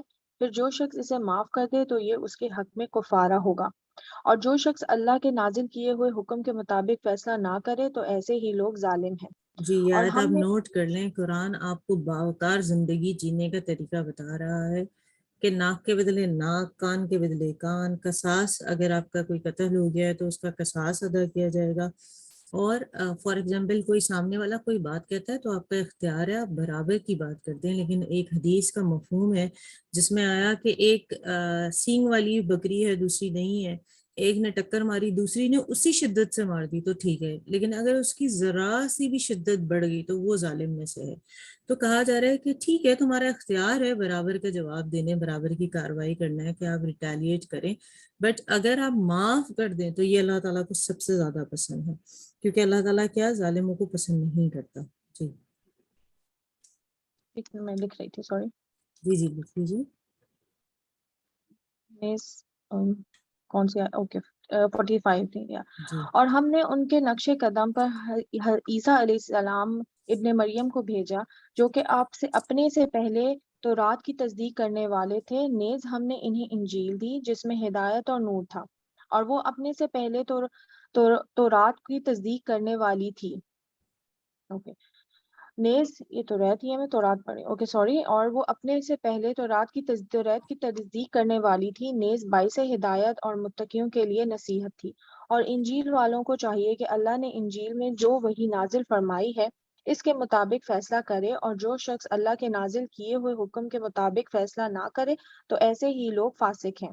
جی اے یہاں نبی پر صلی اللہ، دیکھیں کہ اللہ تعالیٰ نے ہر کتاب میں، وہ توریت ہو، زبور ہو، انجیل ہو، اس میں ایک قانون بنا کے بھیجا ہے، اور اس وقت کی قوم جس چیز پر چل رہی ہے اس چیز کی اصلاح کر کے بھیجا ہے۔ جیسے اگر آپ دیکھیں توریت کے اندر اللہ تعالیٰ نے زیادہ تر جو آیات ہیں وہ اس پر ہیں کہ سود سے بچو، کیونکہ اس وقت سود بہت زیادہ تھا. حضرت سلیمان علیہ السلام کے بارے میں جب ہم پڑھیں گے تو دیکھیں گے کہ اس وقت جو تھا جادو بہت زیادہ تھا، جادو تھا. اور حضرت سلیمان علیہ السلام کے معجزوں میں سے معجزہ بھی یہ تھا کہ جنات کو، جادو کو اور ان چیزوں کو کنٹرول کر سکتے تھے اللہ کے اذن سے، اور ہواؤں کے ذریعے. جس طرح ہم کہتے ہیں نا کہ لائٹ کی جو سپیڈ ہوتی ہے، اگر آپ دیکھیں لائٹ کی جو سپیڈ ہوتی ہے اس کی طرح ہواؤں پر وہ سفر کر سکتے تھے کہ وہ ایک جگہ سے دوسری جگہ پہنچ جاتے تھے. تو جس وقت جو بھی قوم جو غلطی کرتی ہے اللہ تعالیٰ اس کے حساب سے ان میں وہ چیز بھیجتے ہیں. تو ان کے احکامات بھی تھے جن میں ایک چیز یہ تھی کہ وہ کافر تھے، دوسرا وہ ظالم تھے، اور تیسرے وہ فاسق تھے. تو ان تینوں چیزوں پر اللہ تعالیٰ نے ضرب لگائی تھی. تو بتایا جا رہا ہے کہ ان کی کتابوں میں اس چیز کے بارے میں تھا، لیکن آپ دیکھیں اس کے باوجود انہوں نے عمل نہیں کیا. جی اے نبی صلی اللہ علیہ وسلم، بس. ہم نے آپ کی طرف برحق کتاب نازل فرمائی ہے جو اپنے سے پہلے والی کتابوں کی تصدیق کرتی ہے اور ان کے مضامین کی نگہبانی کرتی ہے. اس لیے آپ ان کے درمیان اللہ کے نازل کیے ہوئے حکم کے مطابق فیصلہ فرمائیں، اور آپ کے پاس جو حق آ چکا ہے اسے چھوڑ کر ان کی خواہشات کے پیچھے نہ چلیں. ہم نے تم میں سے ہر ایک کے لیے ایک دستور اور ایک واضح شاہراہ مقرر کی ہے. اگر اللہ چاہتا تو تم سب کو ایک ہی امت بنا دیتا، لیکن وہ تمہیں ان چیزوں میں آزمانا چاہتا ہے جو اس نے تمہیں دی ہیں، اور سو تم نیکیوں میں آگے بڑھو. اللہ ہی کی طرف تم سب کو لوٹ کر جانا ہے، سو وہ تمہیں بتا دے گا جن چیزوں میں تم اختلاف کرتے تھے. جی اور یہاں پر یہ ہمیں ایک دن چیز یاد رکھنی ہے. آیت نمبر یہ جو سورہ مائدہ کی 48 آیت ہے کہ آپ دیکھیں اس میں اللہ تعالیٰ بتا رہے ہیں کہ ٹھیک ہے وہ توریت زبور انجیل آئی، وہ آسمانی کتاب تھی، انہوں نے اس میں تحریف کی، اور اگر آپ غور کریں جو اب بائبل ان کے پاس موجود ہے اس کی اصل پر کوئی اتھینٹک چیز تو نہیں ذکر ہوتی، لیکن ڈفرینٹ طریقے سے اگر آپ ڈفرینٹ کالم اور ریسرچ کریں تو پتہ چلتا ہے انہوں نے کیا کیا تھا. جس طرح میں نے بتایا یہودی سوت کھایا کرتے تھے، تو انہوں نے کیا کرا، سود کی آیتوں کو نکال دیا، حذف کر لی وہ آیتیں اس میں سے، توریت میں سے. انجیل میں سے اسی طرح سے انہوں نے اپنی پسند سے آیتوں میں تبدیلی کر دی. اب تبدیلی کی جیسے جیسے وہ کتابیں آگے بڑھنے لگی، جیسے کہ الحمدللہ 1400 سال گزرنے کے بعد قرآن ہمارے پاس موجود ہے، لیکن یہ واحد دنیا کی کتاب ہے جس میں ایک زبر زیر پیش بھی تبدیل نہیں ہوا. یہ ایز اٹ از ویسی ہی ہم تک پہنچی ہے جیسے نبی صلی اللہ علیہ وسلم پر نازل کی گئی تھی. لیکن ان کی توریت زبور انجیل چینج ہو گئی تھی. آخر میں انہوں نے مکس کر کے کچھ کتابیں بنائی، اور ایک جگہ میں پڑھ رہی تھی کہ انہوں نے کیا کرا، ایک ٹیبل پہ رکھی وہ تمام کتابیں، اور تمام اس پہ متفق ہو گئے کہ اسے زور زور سے ہلاتے ہیں. جو کتابیں گر گئیں وہ غلط ہے، اور جو ٹیبل پہ رہ جائے گی وہ صحیح ہے. اور وہ بچنے والی کتاب بائبل تھی، تو انہوں نے کہا کہ یہ ٹھیک ہے، جبکہ اس کے اندر وہ آلریڈی اتنی تصریف اس میں کر چکے ہیں، تبدیلی کر چکے ہیں. تو کہا جا رہا ہے اب جو امت محمدی ہے، جو اب جتنے بھی لوگ مسلمان ہوتے ہیں جو دین اسلام پہ چلیں گے، چاہے وہ اہل کتاب میں سے آ جائیں، مشرکین میں سے آ جائیں، منافقین میں سے آ جائیں، بت پرست ہو، سب جب اسلام کے دائرے میں شامل ہوں گے تو ان سب کے لیے ایک ہی نیا سلیبس ہے جو قرآن ہے، ایک ہی نبی ہے، خاتم النبی نبی صلی اللہ علیہ وسلم ہے. رب ہمارا ایک ہی ہے، واحد لا شریک محمد اگر آپ دیکھیں محمد صلی اللہ علیہ وسلم اور ہم سب کا رب اللہ تعالیٰ. تمام انبیاء پر ایمان لانا ہے، لیکن یہ ماننا ہے کہ نبی صلی اللہ علیہ وسلم خاتم النبی ہیں اور ہمیں ان کی سنت پر عمل کرنا ہے. قرآن ان کی کتاب ہے اور قرآن کے مطابق زندگی گزارنی ہے. جیسا میں اور آپ جانتے ہیں ہم سب کے بچے ماشاءاللہ اسکول گوئنگ ہے، تو کیا ہوتا ہے جب پرانی کتابیں جو پرانا جو ایڈیشن ہے اگر وہ اسکول کہہ دے، اناؤنس کر دے کہ نہیں بھائی نیا ایڈیشن آ گیا ان بکس کا، وہ اسپیسیفک کچھ سلیبس کے ہی کیوں نہ ہو، تو آپ دیکھیں کبھی بھی فائنل ایگزام پرانے سلیبس سے نہیں آتا، نئے سلیبس سے آتا ہے. تو ہمیشہ یاد رکھیں جو لیٹسٹ ہے، جو رہتی دنیا تک رہے گا وہ قرآن ہے، تو اسی پر عمل کرنا ہے. اس میں ایک بڑی پیاری بات آئی ہے، دوبارہ آئی ہے سورہ بقرہ، اور پیچھے آئے سورہ میں ہم پڑھ کر آئے فَاسْتَبِقُوا الْخَيْرَاتِ کہ نیکیوں میں سبقت لے جاؤ. ہم دنیا میں کیا چیز ہے جس میں سبقت نہیں لے جانا چاہتے؟ مال، اولاد، بہت ساری چیزیں، یا ہم لوگوں سے کچھ نہیں، اپنی نیچرل بیوٹی اللہ تعالیٰ نے جو ہمیں دی ہے، جو میرے اور آپ کے اختیار میں نہیں ہے، اس پہ بھی بات کرنے لگتے ہیں، فلاں کے بال یہ اور اس کے ایسے. تو ان سب سے نکل کر کس میں سبقت لے کے جائیں؟ اگر ایک چیز میں آپ دوسرے سے آگے بڑھ سکتے ہیں وہ ہے نیکیاں. اور نیکیوں میں سبقت لے جانے کا طریقہ کیا ہے کہ خیر سوچیں، خیر پھیلائیں. ابھی رمضان آ رہا ہے اور نیکیوں کی سیل لگنے والی ہے، کوشش کریں زیادہ سے زیادہ نیکی کریں. نمازوں کا اہتمام کریں، زکوٰۃ ادا کریں، اور روزہ پورے اعتقاد کے ساتھ رکھیں. اور اس روزے میں انشاءاللہ تعالی ہم نے کیا کرنا ہے، ابھی سے بھی شروع کر سکتے ہیں. نوٹ ڈاؤن کر لیں اصولی پوائنٹ سے کہ نفلی اعتکاف کیا ہوتا ہے. آپ اور میں ہم سب جو ہے تہجد کی نماز پڑھتے ہیں، تراویح پڑھتے ہیں، فرض نمازیں پڑھتے ہیں، اور انشاءاللہ ہم دورہ قرآن لیں گے جو 2 سے 2.5 گھنٹے پر مشتمل ہے. 10 بجے شروع ہوتا ہے تو تقریباً 12 ساڑھے 12 تک چلتا ہے. تو آپ سب نے کیا کرنا ہے، نفلی اعتکاف کی نیت کریں کہ اللہ تعالیٰ میں نفلی اعتکاف کی نیت کرتی ہوں. تو اس کا کیا ہوگا، نفلی اعتکاف تھوڑی تھوڑی دیر کا بھی ہو سکتا ہے. تراویح میں بھی یہی کریں تو آپ کو دوہرا اجر ملے گا. جس طرح ہم چیزوں کو ملٹی پلائی کرتے ہیں کہ فار ایگزامپل سم ٹائم ایسا ہوتا ہے نا، buy one get one free, تو ہم کیا کرتے ہیں، ہم اس طرح چیزوں کو چوز کرتے ہیں کہ سیم پرائس کی ہو، یا اس طرح کہ ہم زیادہ سے زیادہ اس کا فائدہ اٹھا سکیں. تو ابھی جو رمضان میں نیکیوں کی سیل آ رہی ہے تو اس میں ہم نے ایسے ہی کرنا ہے. ایک اور چیز میں کہنا چاہتی تھی، یہاں ایڈ کرنا چاہ رہی تھی کہ ہم چاش کی نماز، جو کہ بہت سارے علماء کرام اس میں متفق ہیں، اشراق اور چاش آلموسٹ سیم ہے، لیکن اشراق کا کیا ہے کہ آپ فجر کے بعد جانماز پہ بیٹھے ہیں، تسبیحات کر رہے ہیں، نماز تو آپ نہیں پڑھ سکتے فجر کے بعد سے لے کے اشراق تک، سوائے فجر کے کوئی سجدہ نہیں کر سکتے. یہ ہمارے دین سے ہمیں پتہ چلتا ہے. آج کی سائنس بھی بتا رہی ہے، سورج طلوع ہو رہا ہوتا ہے تو زمین کے اندر سے ایسی ریز نکل رہی ہوتی ہیں جو آپ کے دماغ کو نقصان پہنچائے. اسی طرح عصر سے مغرب کے درمیان کہا گیا سجدہ نہیں کر سکتے، تو آج کی سائنس بتا رہی ہے سورج غروب ہو رہا ہوتا ہے تو زمین سے شعاعیں جو ہے نکل رہی ہوتی ہے، وہ آپ کے دماغ کو نقصان نہ پہنچائے.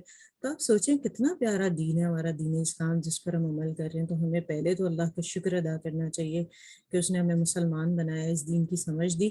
تو آپ نے کیا کرنا ہے، اشراق پڑھنی ہے. اور ایک اور چیز میں کوشش کروں گی، جب میں لاسٹ ایئر بھی ایسی ہی کرتی تھی کہ 10-15 منٹ پہلے میں خود بھی کوشش کرتی ہوں ڈیلی کہ چاش کی نماز پڑھ لوں، کیونکہ اشراق تو آپ پڑھ چکے ہوتے ہیں فجر میں نا، تو میں ایک ریمائنڈر دے دیتی تھی. تو آپ سب کوشش کیا کریں کہ 10 بجے ماشاءاللہ بہت سارے لوگ ہیں جو پنچول ہیں، میری کلاس اسٹارٹ کرتے ہی جوائن کر لیتے ہیں. تو آپ سب وہ 2 رکعت ضرور پڑھ لیں. میں انشاءاللہ کوشش کروں گی کل سے ایک ریمائنڈر ڈالوں چاش نماز کا. اس کا کیا ہے، ایک دوسرے کو دعاؤں میں بھی یاد رکھیں. تو ہمیں ایک دوسرے کو موٹیویٹ بھی کرنا ہے اور خود بھی عمل کرنا ہے انشاءاللہ. جی آگے پڑھیے.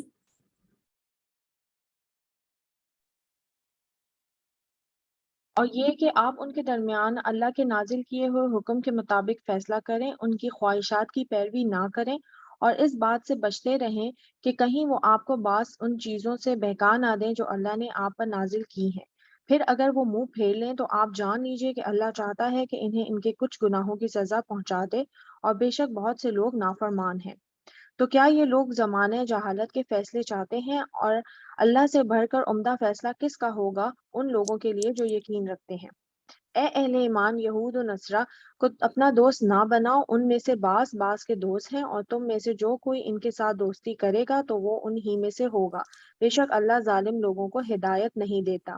اب آپ پھر دیکھیں آپ ان یہ لوگوں آیت کو کتنی بار آ چکی ہے کہ آپ نے جو ہے یہودی اور نصارہ سے دوستی نہیں کرنی ہے. یہ بات بار بار انڈر لائن کریں اور بار بار ہم اس کو ریپیٹ کرتے ہیں، تو اسے یاد رکھیں. انشاءاللہ یہ رکوع کمپلیٹ ہوتا ہے تو آپ میں سے جو بھی پڑھنا چاہتا ہے وہ اپنا جو ہے تھمس اپ کر دے. اور آئی ریئلی اپریشیٹ سدرا کہ میری بڑی اچھی دوست ہے یہ، اور مجھے پتہ ہے یہ ابھی گھر میں نہیں ہے، اور مجھے بہت خوشی ہو رہی ہے. انہوں نے اپنی ایفرٹ کل بھی ڈالی کہ وہ پوری کلاس لے سکیں اور ابھی بھی. تو اللہ تعالیٰ ہم سب کو بہتری نظر دے اور آپ کو بھی. جی آگے یہ رکوع آئیے گا. کمپلیٹ جزاک کریں. اللہ آپ کی دعا اور محبت کا. اوکے، پھر آپ ان 40 ہم 50 پہ تھے نا جی جی ہم نے. اوکے. اے اہل ایمان، یہود اور نصارہ کو اپنا دوست نہ بناؤ، ان میں سے بعض بعض کے دوست ہیں، اور تم میں سے جو کوئی ان کے ساتھ دوستی کرے گا تو وہ انہی میں سے ہوگا. بے شک اللہ ظالم لوگوں کو ہدایت نہیں دیتا. پھر آپ ان لوگوں کو جن کے دلوں میں بیماری ہے دیکھیں کہ وہ دوڑ کر ان میں ملتے ہیں، کہتے ہیں کہ ہمیں اندیشہ ہے کہ کہیں ہم پر گردش زمانہ نہ آ جائے. سو قریب ہے کہ اللہ فتح یا اپنے پاس سے کوئی خاص حکم لے آئے، اور انہوں نے اپنے دلوں میں جو کچھ چھپا رکھا ہے اس پر شرمسار ہونے لگے. اور اہل ایمان کہتے ہیں کہ کیا یہ وہی لوگ ہیں جو اللہ کے نام کو پختہ قسمیں کھاتے تھے کہ وہ اللہ کے نام کی پختہ قسمیں کھاتے تھے کہ وہ تمہارے ساتھ ہیں؟ ان کے اعمال ضائع ہو گئے اور وہ خسارہ اٹھانے والے ہو گئے. اے اہل ایمان، تم میں سے جو شخص اپنے دین سے مرتد ہوگا تو ان قریب اللہ ایک ایسی قوم لے کر آئے گا کہ اللہ ان سے محبت کرتا ہوگا اور وہ اس سے محبت کرتے ہوں گے۔ مومنین پر نرم اور کافروں پر سخت ہوں گے، اللہ کی راہ میں جہاد کرتے ہوں گے اور کسی ملامت کرنے والے کی ملامت سے نہیں ڈرتے ہوں گے۔ یہ اللہ کا فضل ہے، وہ جسے چاہتا ہے عطا فرما دیتا ہے، اور اللہ گنجائش والا، علم والا ہے۔ تمہارا ولی تو اللہ اور اس کے پیغمبر صلی اللہ علیہ وسلم اور وہ اہل ایمان ہیں جو نماز قائم کرتے ہیں، زکوٰۃ ادا کرتے ہیں اور وہ عاجزی سے جھکنے والے ہیں۔ اور جو شخص اللہ اور اس کے رسول صلی اللہ علیہ وسلم اور اہل ایمان کو دوست رکھے گا تو بے شک اللہ ہی کا گروہ غالب ہونے والا ہے۔ اے الحمدللہ، اہل بس ایمان، یہیں تک رکھیے۔ یہاں دیکھیں آیت نمبر ایک آئی تھی 54، جس میں اللہ تعالیٰ کہہ رہے ہیں کہ اللہ تعالیٰ کی سنت ہے کہ وہ جو ہے قوموں کو بدل دیتا ہے۔ ابھی اگر آپ سب ایک دیکھتے ہو، ایک ہے حقیقت سعودیہ سے ریلیٹڈ، تو ابھی جو تبدیلیاں آ رہی ہیں اس کے اراؤنڈ ریاض اور ساری چیزوں میں آپ سب کے علم میں بھی ہوگا۔ تو ایک دن میں بس ایسی وہ دیکھ رہی تھی ساری چیزیں اور میں بڑی افسردہ ہو گئی۔ اچانک میری ذہن میں یہ آیت بھی آئی اور اتفاق سے کسی اللہ کے بندے نے نیچے کمنٹ میں لکھا ہوا تھا کہ اللہ کی یہ سنت ہے کہ جب لوگ دین کو چھوڑ دیتے ہیں، اس کے رسول کی تعلیمات کو چھوڑ دیتے ہیں، تو اللہ تعالیٰ کیا کرتا ہے؟ دوسری قوم لے آتا ہے۔ اس نے کیسے اپنے بیت اللہ کی حفاظت کرنی ہے، اپنی زمین کو کس طرح چلانا ہے، نظام کو، وہ بہتر جانتا ہے۔ ایک تو یہ چیز آ گئی۔ پھر آئی آیت نمبر 55 میں انما ولیکم اللہ رسولہ والذین آمنوا الذین یؤمنون الصلاۃ ویؤتون الزکاۃ وہم راکعون۔ یہاں پر اللہ تعالیٰ بتا رہے ہیں کہ تمہارے جو رفیق حقیقت میں صرف وہ اللہ اور رسول جو ہیں اس پر ایمان لانے والے ہیں، اور اہل ایمان تو وہ ہیں جو نماز قائم کرتے ہیں، زکوٰۃ ادا کرتے ہیں اور اللہ کے آگے جھکتے ہیں۔ قرآن پڑھنے کا ایک طریقہ یہ ہے جو میں اور آپ کر رہے ہیں، جو سب سے بہترین طریقہ ہے، جو نبی صلی اللہ علیہ وسلم نے سب سے زیادہ پسند کیا، کہ ایک تو عربی میں قرآن پڑھنا ہوتا ہے، ایک گروپ وہ ہوتا ہے، ایک ہوتا ہے جو ٹرانسلیشن پڑھتا ہے، اور تیسرا وہ جو تفسیر بھی کر رہا ہوتا ہے، اس کو سمجھنے کی کوشش کرتا ہے اپنی استطاعت کے مطابق۔ اس میں کوئی کمی زیادتی ہو، as a student, as a teacher, اللہ تعالیٰ ہمیں معاف کرے۔ تو لیکن اللہ تعالیٰ کو وہ پسند ہے، اور سب سے زیادہ پسند ہے کہ آپ نمازوں میں قرآن پڑھ رہے ہوں۔ تو آپ بار بار میں اس چیز کو کہہ رہی ہوں، جس طرح آپ دیکھیں ہماری جو نمازیں ہیں وہ باقاعدہ اس میں کیا ہوتی ہیں؟ فرض ہوتی ہیں، ٹھیک ہے، سنت موقدہ ہوتی ہیں۔ موقدہ وہ ہوتی ہیں جو نبی صلی اللہ علیہ وسلم نے کبھی نہیں چھوڑی۔ سنت غیر موقدہ ہوتی ہیں، کبھی پڑھ لی اور کبھی چھوڑ دی، اور پھر نفل ہوتے ہیں۔ تو کوشش کریں رمضان میں سب کا اہتمام کریں، پوری نمازوں کا، اور اس کے بعد اپنے نوافل کو بڑھا دیں، وہ چاہے تہجد میں بڑھائیں یا جیسے آپ کو ٹائم ملے۔ تو اللہ تعالیٰ کو رکوع کرنے والے بہت پسند ہیں، اور جو لوگ اللہ اور اس کے رسول اور اہل ایمان کو اپنا رفیق بنا لیں، اسے معلوم ہو کہ اللہ کی جماعت ہی غالب رہنے والی ہے۔ یہ جو بعد والی آیت ہے یہ بڑی پیاری آیت ہے، اگر آپ دیکھیں 56 جو ہے، وَمَن يَتَوَلَّ اللَّهَ وَرَسُولَهُ والذین آمنوا فإن حزب اللہ هم الغافلون۔ کہا جا رہا ہے جو اللہ والے ہیں، اگر تم ان کو دوست بناتے ہو، اللہ والے کون ہیں؟ جو قرآن سیکھتے ہیں، سکھاتے ہیں، عمل کرتے ہیں۔ اور سم ٹائم کیا ہوتا ہے، جیسے ہم کل بھی بات کر رہے تھے کہ پہنچانے والے کی جو بات ہوتی ہے، شاید جس تک پہنچی ہے وہ بہتر عمل کرنے والا ہو اور اس کو اجر مل رہا ہو، لیکن وہ تمام لوگ اللہ والے ہیں۔ اور ارشاد فرمایا جا رہا ہے کہ جو غالب آنے والی قوم ہے وہ صرف وہی ہے جو اللہ کی اور اس کے رسول کے رفیق ہوتے ہیں۔ جی آگے کی آپ نہ پڑھ لیجیے۔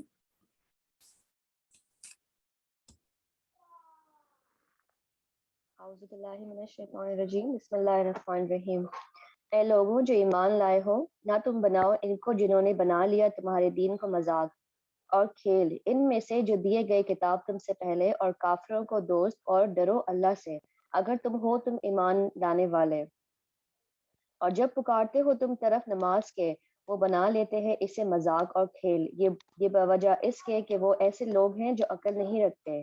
کہہ دیجئے اے اہل کتاب، نہیں تم بیر رکھتے ہم سے، مگر یہ کہ ایمان لائے ہم اللہ پر اور جو کچھ نازل کیا گیا طرف تمہارے، اور جو کچھ نازل کیا گیا اس سے پہلے، اور بے شک اکثر تمہارے فاسق ہیں۔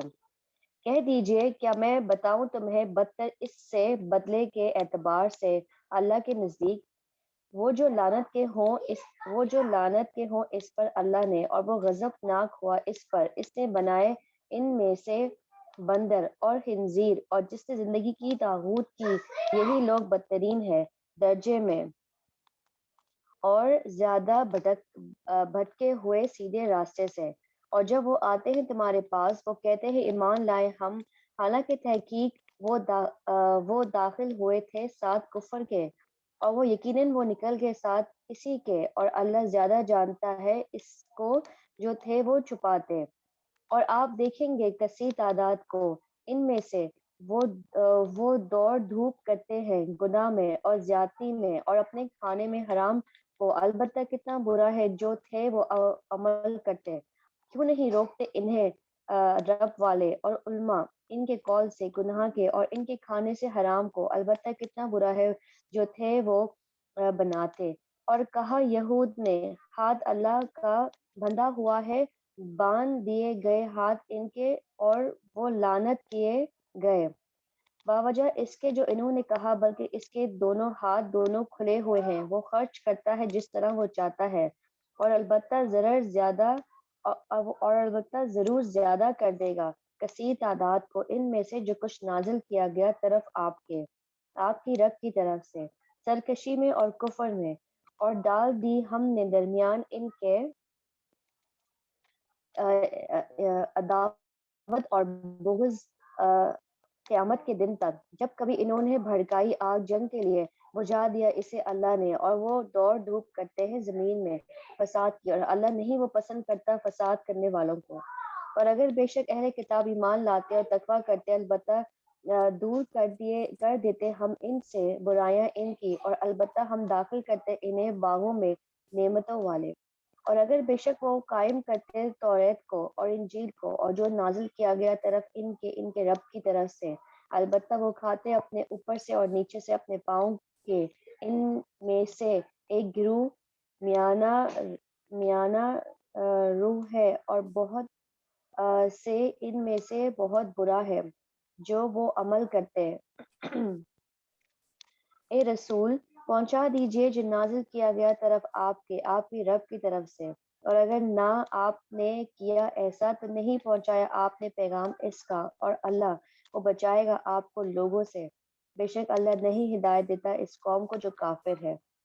کہہ دیجئے اے اہل کتاب، نہیں ہو تم کسی چیز پر یہاں تک کہ تم قائم کرو توریت کو اور انجیل کو اور جو نازل کیا گیا طرف تمہاری رب کی طرف سے، اور البتہ ضرور زیادہ کر دے گا کثیر تعداد کو ان میں سے جو کچھ نازل کیا گیا طرف آپ کی رب کی طرف سے، سرکشی میں اور کفر میں۔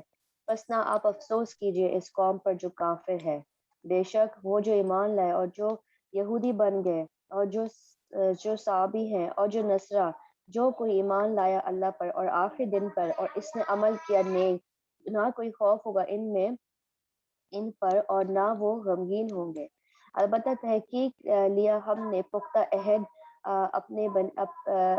عہد بنی اسرائیل سے، اور بھیجے ہم نے طرف ان کے کئی رسول، جب کبھی آیا ان کے پاس کوئی رسول ساتھ اس کے جو نہیں چاہتے تھے نفس ان کے، اور گروہ کو انہوں نے جھٹلایا اور ایک گروہ کو وہ قتل کرتے تھے، اور انہوں نے سمجھا کہ نہ ہوگا کوئی فتنہ تو وہ اندھے ہو گئے اور وہ بہرے ہو گئے، پھر مہربان ہوا اللہ ان پر، پھر وہ اندھے ہو گئے اور بہرے ہو گئے اکثر ان میں سے، اور اللہ خوب دیکھنے والا ہے اس کو جو وہ عمل کرتے ہیں۔ البتہ تحقیق کفر کیا ان لوگوں نے جنہوں نے کہا بے شک اللہ وہی مسیح ابن مریم ہے، اور کہا تھا مسیح نے اے بنی اسرائیل عبادت کرو اللہ کی جو رب ہے میرا اور رب ہے تمہارا، بے شک وہ جو شرک کرے ساتھ اللہ کے تو تحقیق حرام ٹھہرا دی اللہ نے اس پر جنت، اور ٹھکانہ اس کا آگ ہے، اور نہیں ظالموں کے لیے کوئی مددگار۔ جی اس میں البتہ دیکھیں بہت تحقیق ساری آیتیں وہ والی آ رہی ہیں جو ہم ماشاءاللہ پیچھے پڑھ کر آ چکے ہیں نا، تو اس میں کیا ہے کہ جیسے سیٹرڈے بھی ہے اور بہت سارے لوگوں کے ہسبینڈز گھر پر ہوتے ہیں، بچے بھی، تو اس وجہ سے ہم وہ آیتیں جو ہم تفسیر سے بتا چکے ہیں ان کو ہم ایسے ہی لے کے چلیں گے جو بہت ضروری ہیں، ان پر بات کریں گے. جیسے کہ ابھی پھر دیکھیں حضرت عیسیٰ کی بات ہے، یہ بات میں نے آپ کو پہلے بھی بتائی تھی، پھر دوبارہ بتاتی ہوں کہ دیکھیں پورے قرآن کے اندر آپ کھول کر دیکھ لیں کسی عورت کا نام نہیں آپ کو نظر آئے گا، کیونکہ اللہ تعالیٰ نے عورت کو اتنا پریشیس بنایا ہے، اتنے کور میں رکھا ہے کہ اس کا نام بھی قرآن میں نہیں لیا سوائے حضرت مریم کے. اور لینے کی وجہ کیا ہے کہ وہ یہ شرک کرتے تھے کہ نعوذ باللہ حضرت عیسیٰ کے جو والد ہیں وہ نبی سے اللہ تعالیٰ ہیں، تو اللہ تعالیٰ نے کہا کہ عیسیٰ جو ہے نا، آپ دیکھیں زیادہ تر آپ کو ملے گا مسیح ابن مریم، تو عیسیٰ جو ہے وہ مریم کا بیٹا ہے، میرا بیٹا نہیں ہے.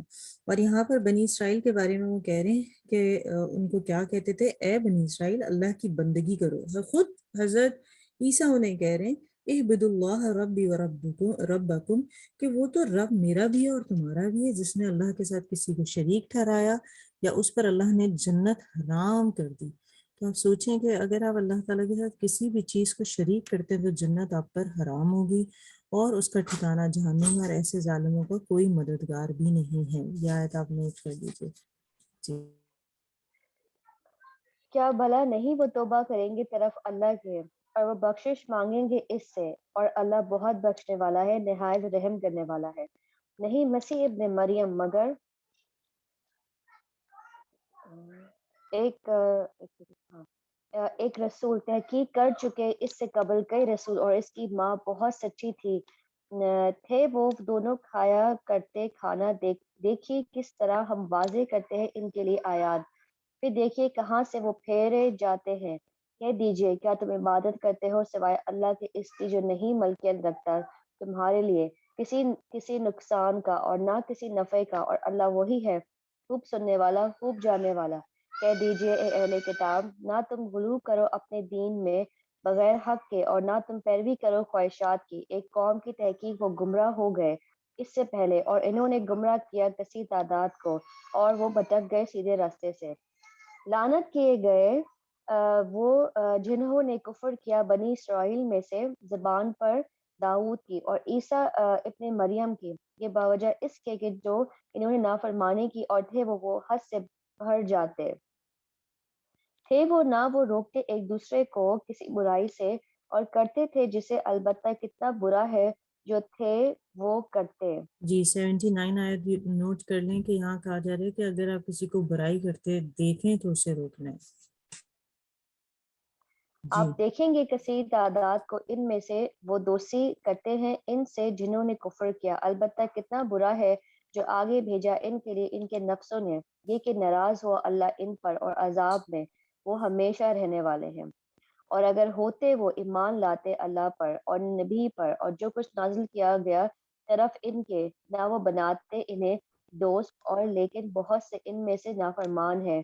البتہ آپ ضرور پائیں گے سب سے زیادہ سخت لوگوں میں سے دشمنی میں ان لوگوں کے لیے جو ایمان لائے یہود کو اور ان کو جنہوں نے شرک کیا. اور البتہ آپ ضرور پائیں گے ان سب سے قریب ان میں محبت میں ان کے لیے جو ایمان لائے ان کو جنہوں نے کہا بے شک ہم نصرہ ہیں، یہ باوجہ اس کے کہ ان میں علماء ہے اور سب نہیں اور راہب ہیں، اور بے شک وہ نہیں تکبر کرتے. الحمدللہ ثم الحمدللہ آج ہمارا 6 ڈے کو کمپلیٹ ہو گیا اللہ کی مدد اور تائید کے ساتھ. جیسے کہ ویکینڈ ہے اور 11:49 پر یہ کمپلیٹ ہوا ہے، تو سب سے پہلے دعا کر لیتے ہیں، اس کے بعد بات کریں گے. اللہم آنس واشتی کی قبری، اللہم ارحمنی بالقرآن العظیم وجلیلی امام و نور و ہدى و رحمہ، اللہم ذکرنی من ما نسیت وعلمنی من ما جہل وارزقنی تلاوتہ آناء اللیل و آناء النہار وجلیلی حجتا یا رب العالمین. آمین آمین آمین.